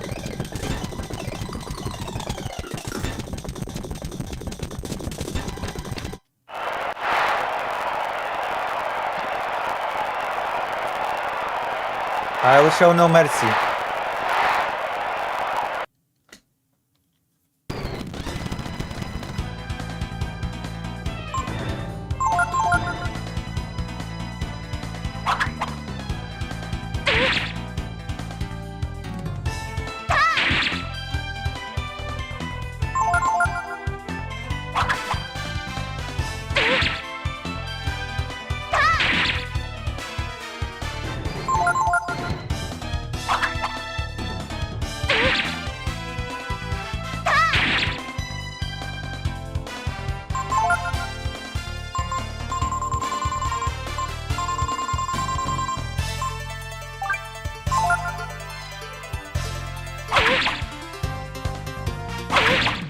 Vitamine.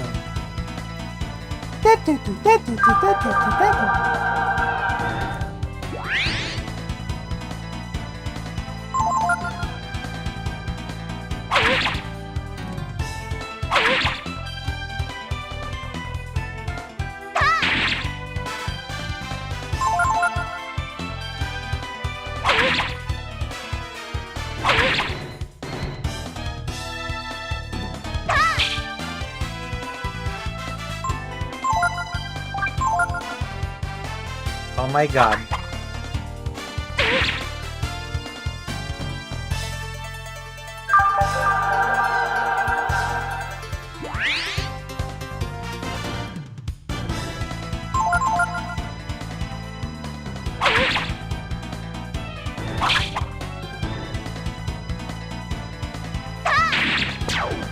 Alright, let's do this.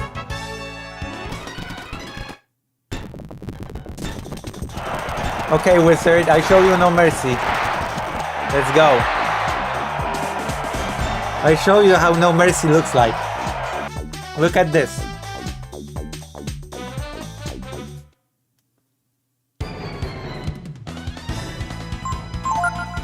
Accession.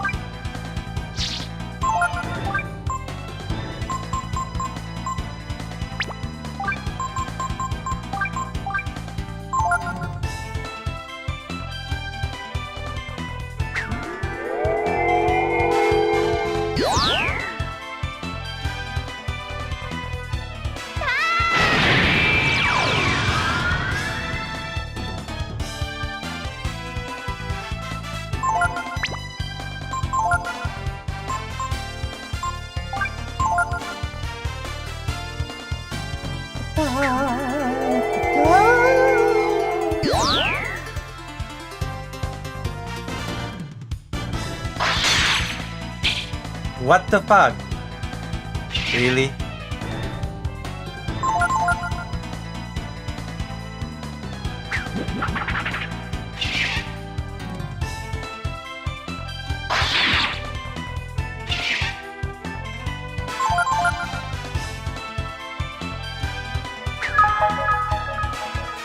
Stupid magician.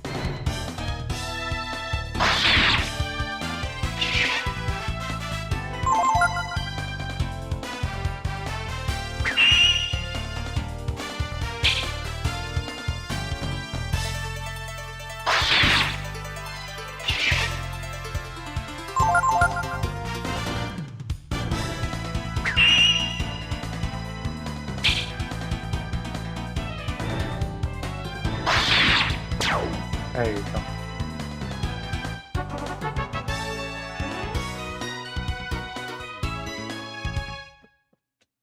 Last guy.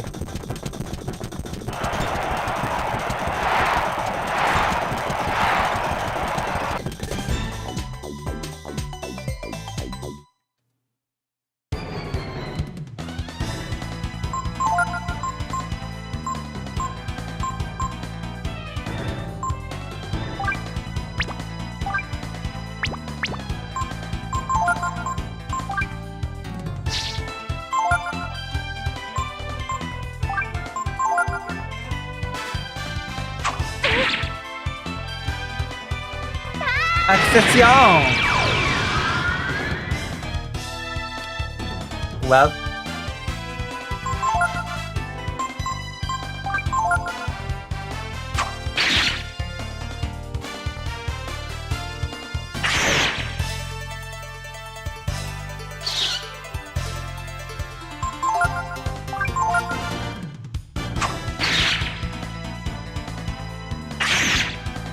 Aha!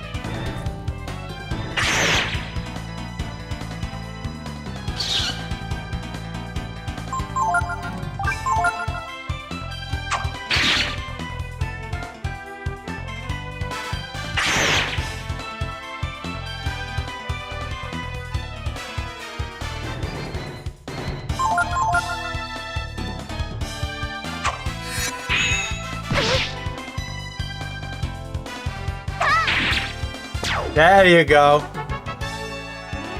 Easy when you're a dragon.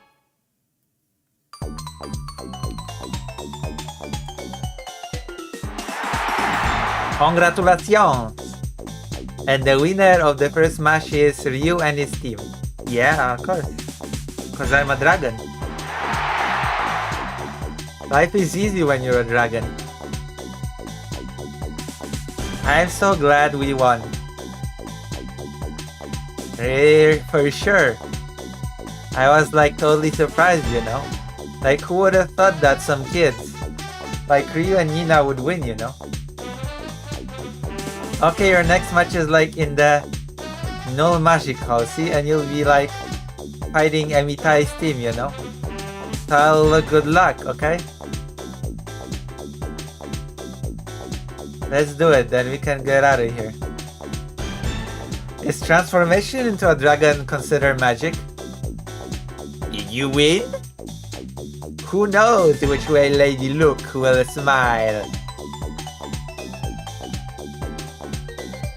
Thank you, Birdman. Wait, why can't I leave?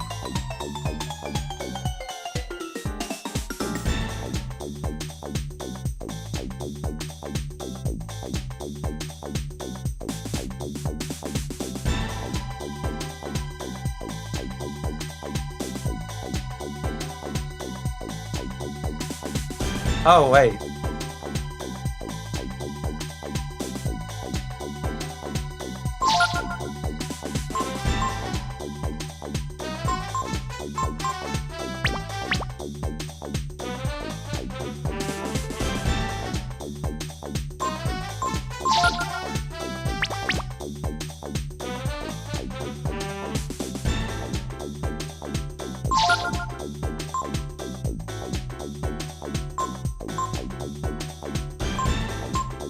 Huh.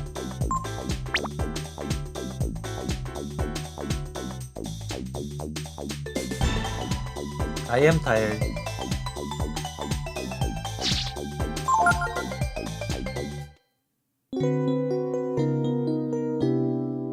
I win. Yeah, good morning, save.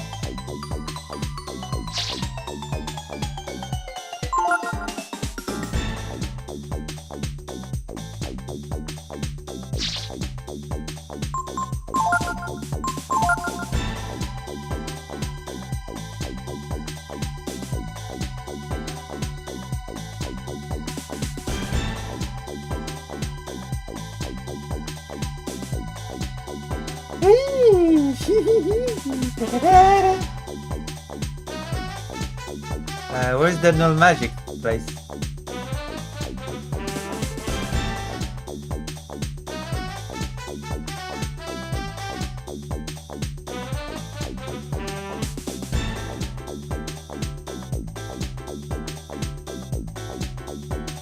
Where's the Null Magic place?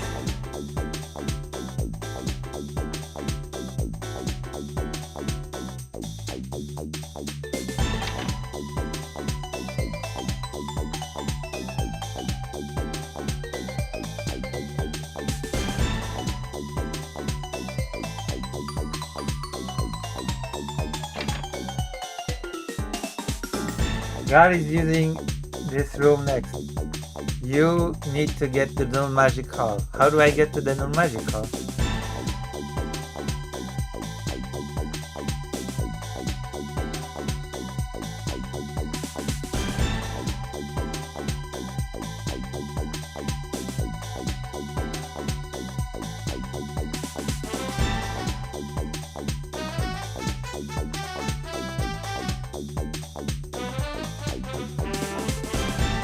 I guess this way.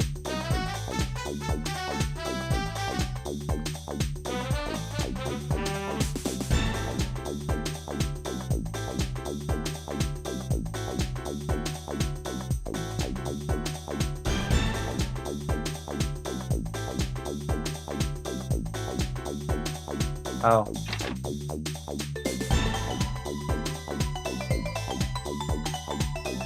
Drum safe.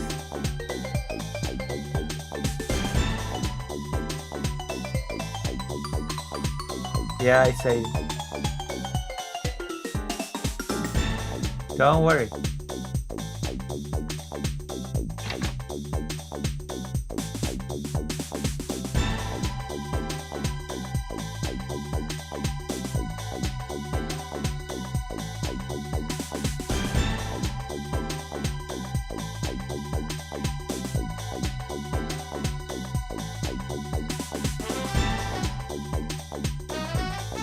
Pervert. Anything here? Anything here? Oh, nothing. Where is the...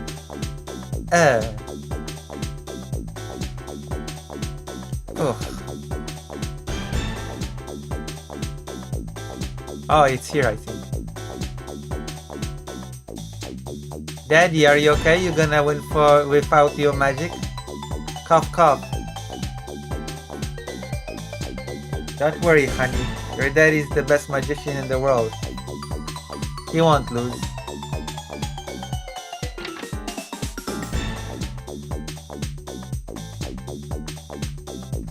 You're you, right?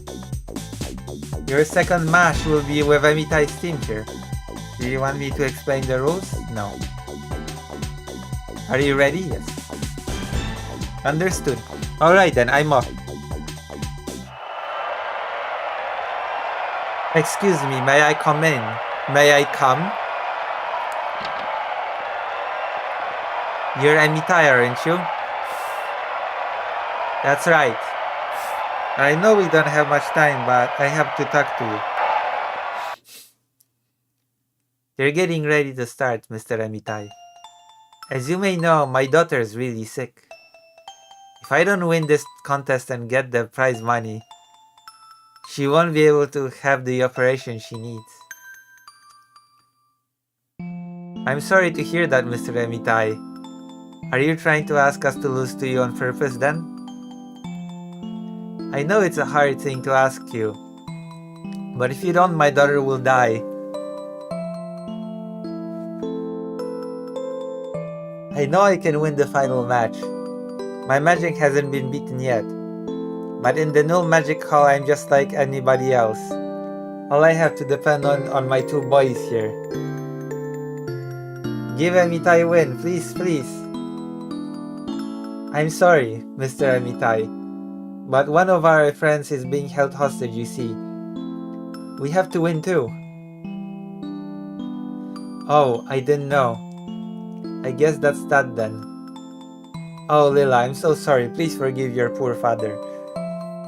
Yeah, apparently it is bullshit. You can meet them later after the tournament. But actually, even if it was true, what's even the dilemma here? What's even the moral dilemma here? Nina could just say, hey, you know that I'm a rich princess, right? You know that I'm literally the princess of this kingdom.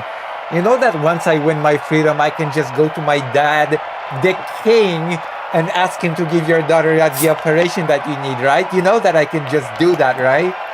Like what? What even the moral dilemma here?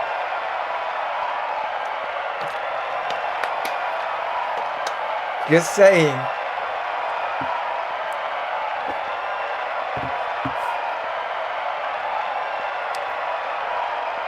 Life's never easy, is it? I didn't want to use this until the finals, but I have no choice. Okay, boys, let's go. Like, literally.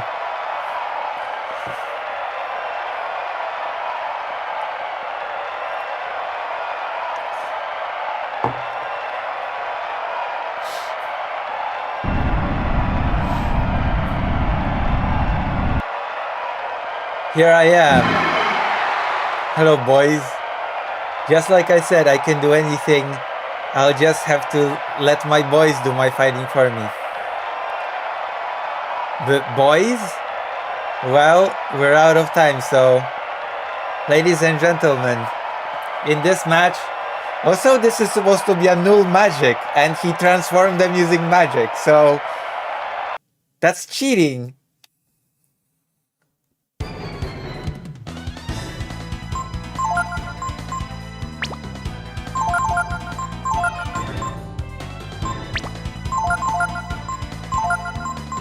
Accession! I guess transforming into a dragon does not count as magic. Too bad. Accession! Yeah.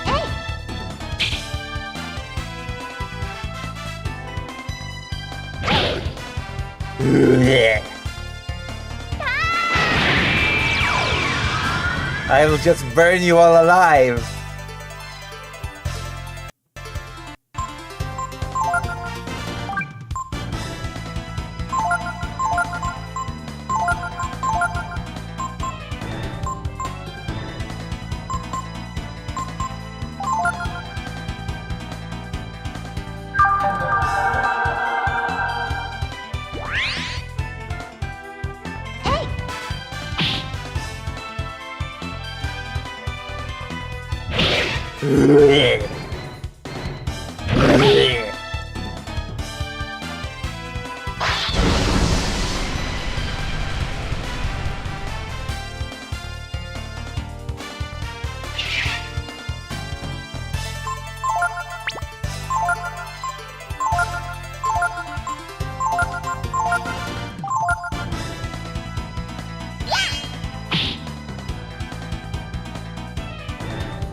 Die, monster.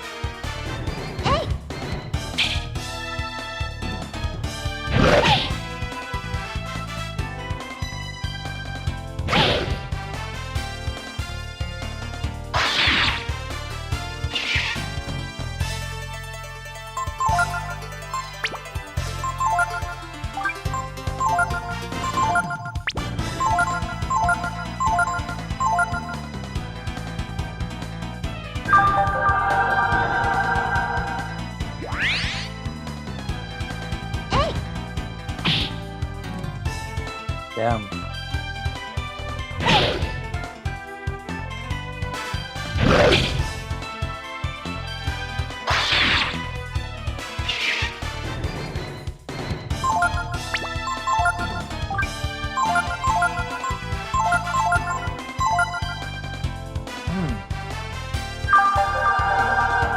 How much HP does they have? Do they have?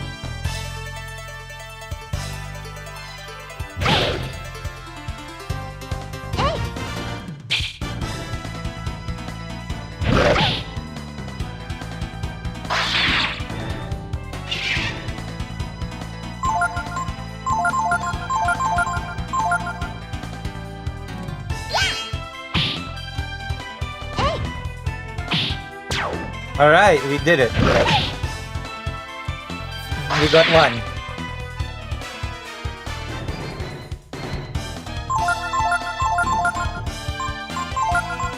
I'm gonna blow him.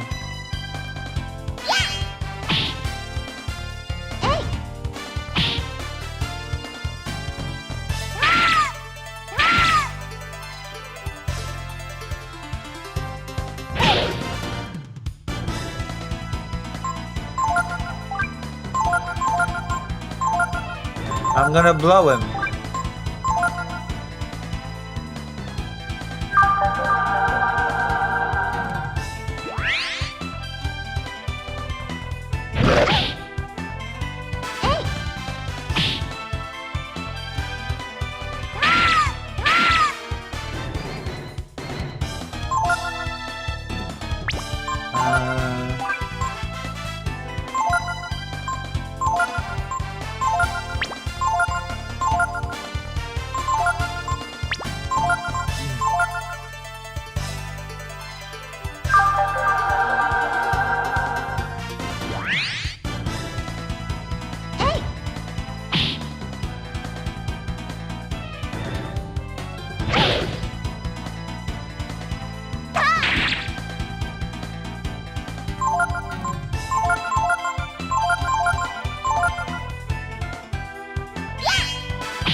Alright, we did it. Nina.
Oh, Lila.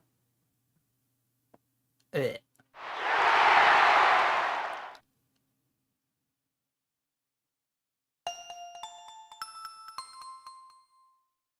All of a sudden I don't feel so good, even though I'm a rich aristocracy and I could just fix this guy's problems with a snap of a finger. Hey brats, pretty impressive.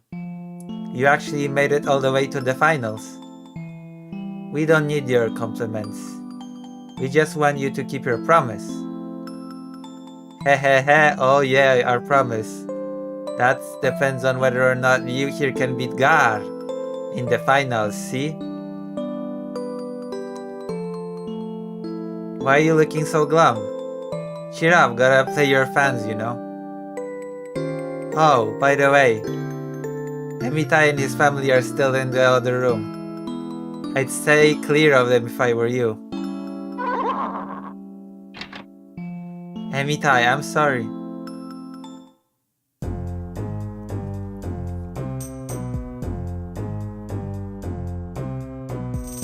What's up, bro? Maybe it was the fight with Emitai, but they're getting really popular. Maybe, but when I went to check on them, they looked kinda depressed. I guess they know they won't win the next one, eh? That's right. How could they knowing they have to fight Gar next? I feel a little sorry for the people betting on them, but we're gonna make a lot of money on this one. Besides, once the contest's over, you can do whatever you want with them, right, bro?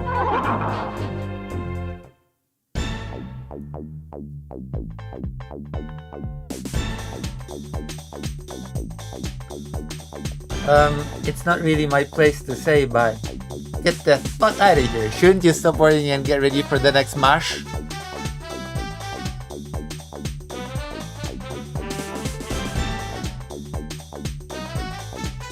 Anything? No, nothing. Let's go!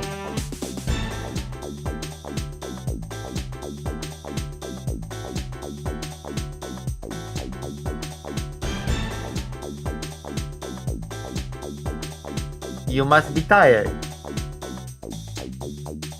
What do you want to do? Good night, sleep tight, Prince Charming. Good morning, Save. Yeah, we're gonna fight Gar. You know what I mean? Hey, you know what I mean? I think you know what I mean. Okay, let's go.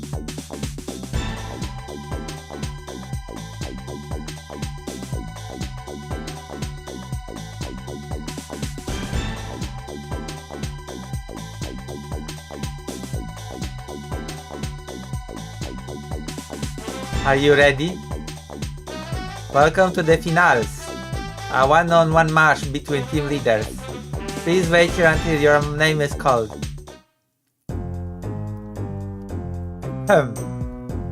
What is it, Gar? What would you do if someone caught on to us, huh? That kid I'm going to be fighting.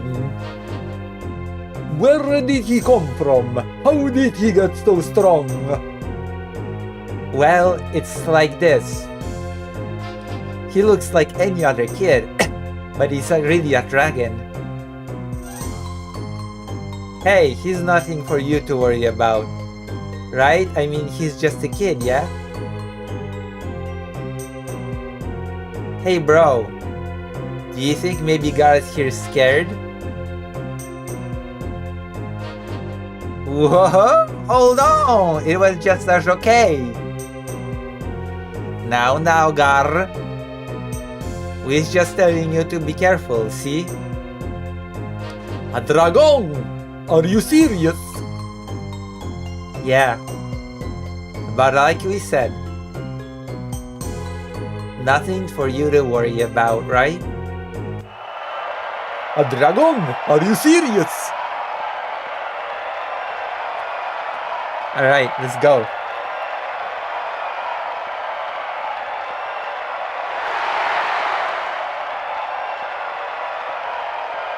Ladies and gentlemen, the moment you all been waiting for. Today's big event, the world famous Contest of Champions. Final match. First, here's our challenger. Believe it or not, our challenger today is a shield. Ladies and gentlemen, let's welcome our Superboy, Ryu.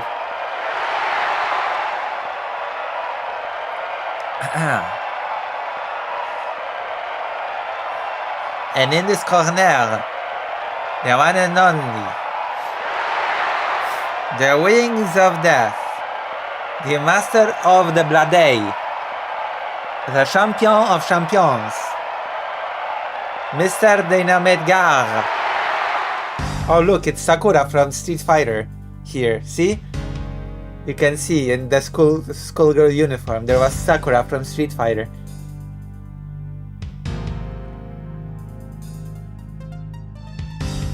You, let me tell you one thing. I forgot the accent. Don't hold back. If you don't fight with all you've got, I'll kill you. Did you hear that, ladies and gentlemen? The champion gives no quarter, even against a mere shield. This is going to be a showstopper of a fight, folks. Without further ado, allow me to present to you the final match of the Contest of Champions. Ready? Fight!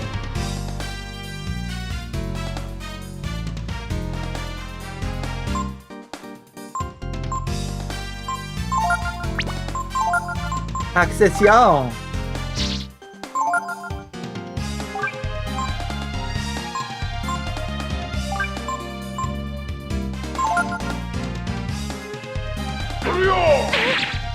Duria!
Vitamin.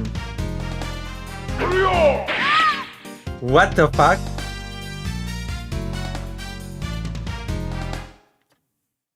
$700? And so the mighty battle waged by these mighty warriors come to a finish. And the victor is our champion, the undefeated, the champion of champions, Mr. Dynamite, Gar. Congratulations, champion. And now, Mr. Gar, we're going to ask you what you want as your prize.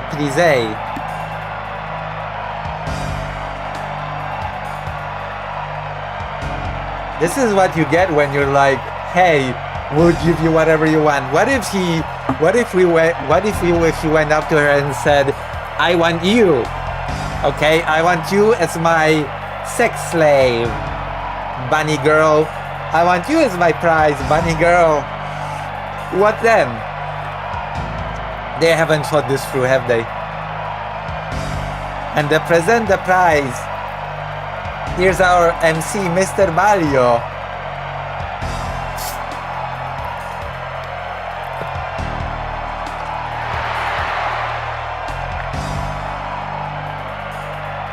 I can ask for anything I want, right? Then I want you to suck me off. Or whatever, something weird. Then I want Ryu and his friends, okay? Well, what? Are you crazy? And you ask me not to be a pervert. Please don't be a pervert. I'm just saying crazy scenarios, you know? I'm not being a pervert.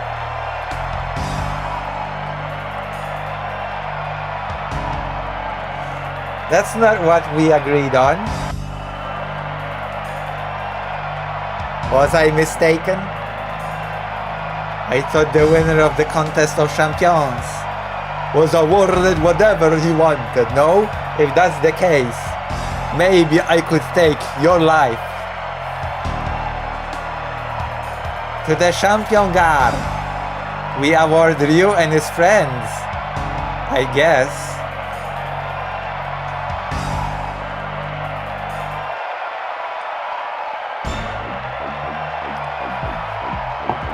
Ryu, you're okay.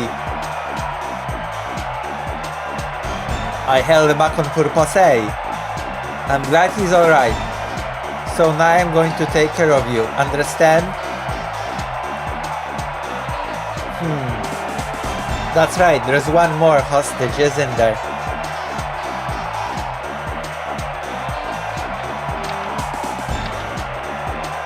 We should go too, don't you think?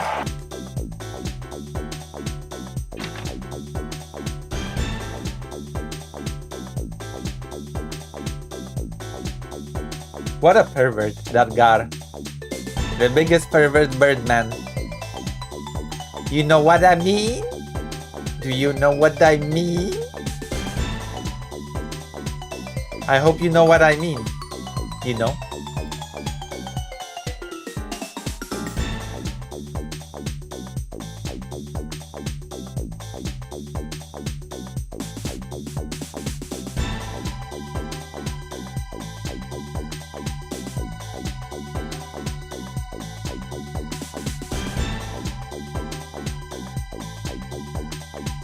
You know what I mean?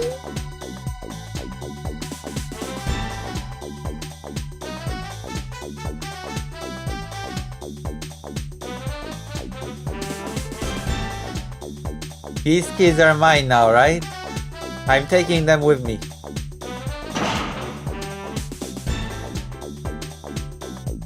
I can do whatever I want with something that's mine, right? Alright kids, you can all go now. So that's that. Hey bro, what's going on? Beats me. I don't know what Gar is up to. Do you think Gar has turned on us? If so, things could get a little messy.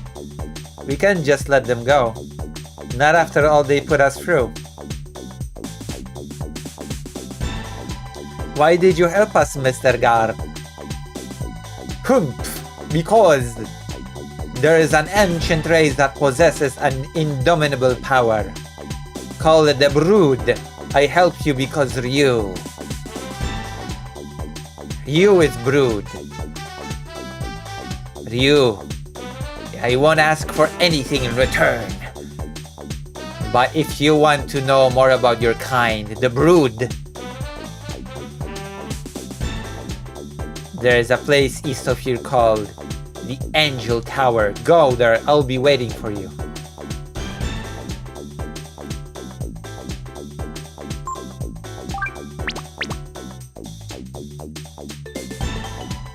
We're gonna save Gamay.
Kaido is here, do you know what I mean?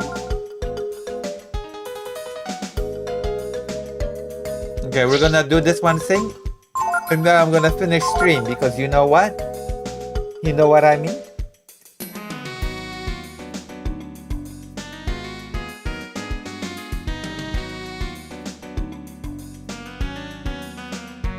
Ah.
Hey, you. Omae I'm going to hand it to you. You're one heck of a kid.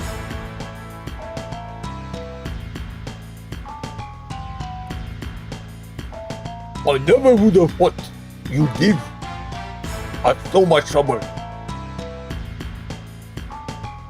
We got called in all our men from around here.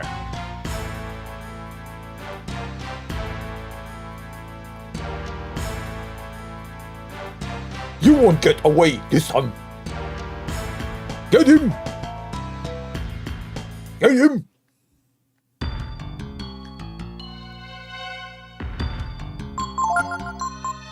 Typhoon! Actually, let's save MP.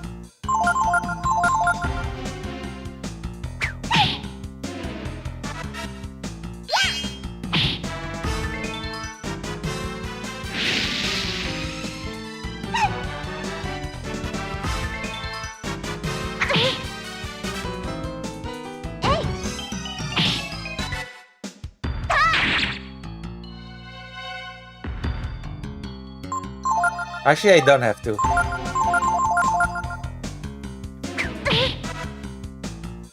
Typhoon!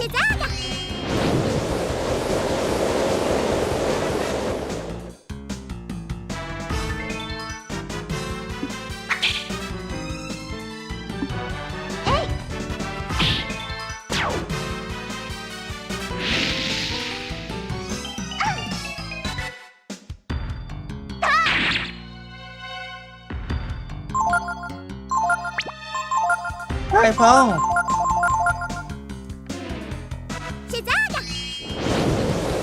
Typhoon!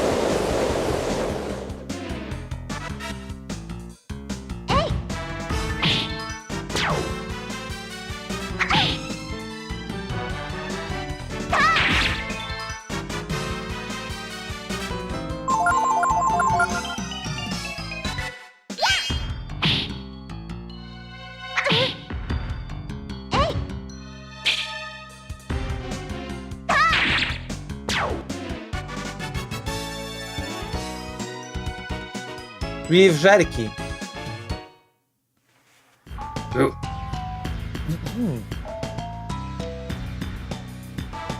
The brood are really tempting. Sundar? But they cannot keep it up forever. We still have plenty of men behind you.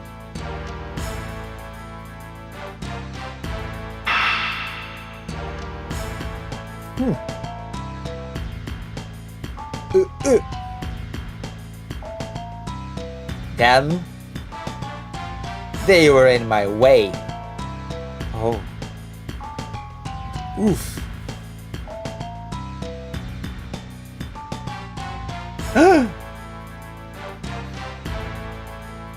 What? Hey, Gar. What do you think you're doing? Why would you betray us to help these kids? That's my business. Anyway, I thought I told you to leave them alone.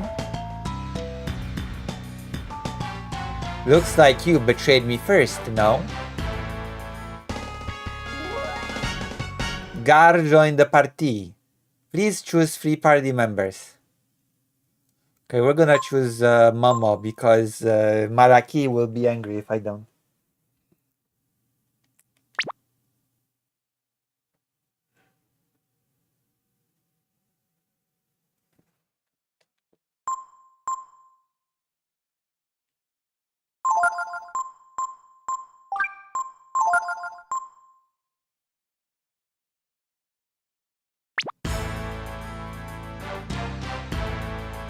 Gar.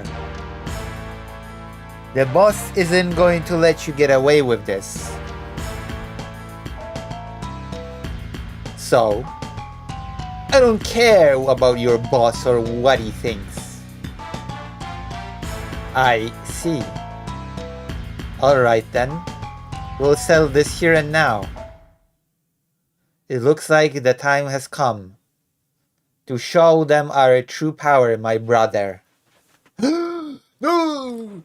What? You mean we're gonna do gay? You're all dead.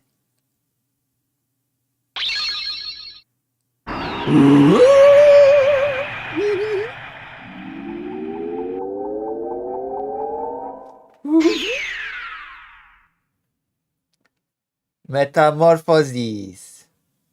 No one has seen us in this form and lived to tell the tale.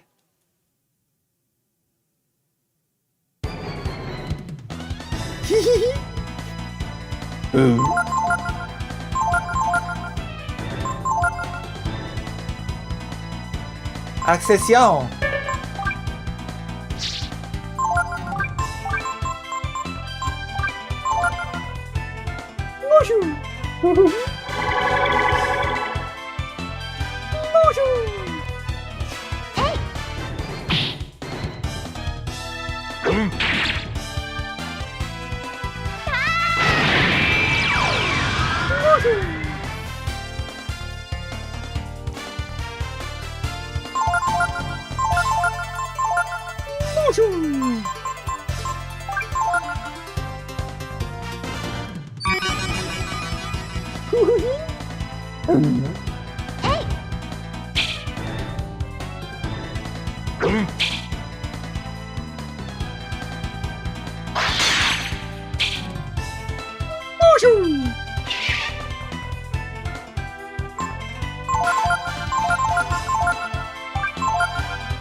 What the fuck?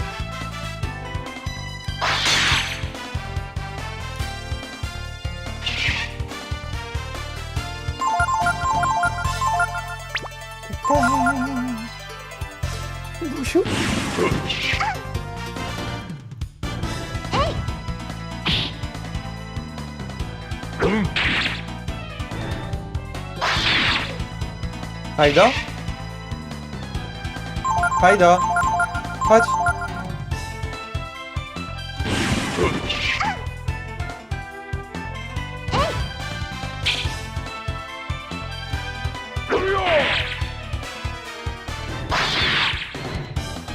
Okay, I have to finish stream now because Fido demands to be walked.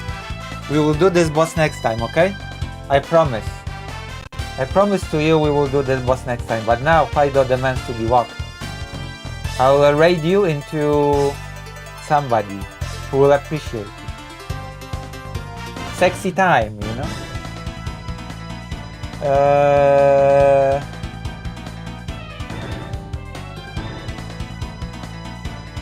I don't know. I'll raid you into Mercado Gay, okay? I'll see you soon. Bye bye. Fido needs his walk. Goodbye. Goodbye.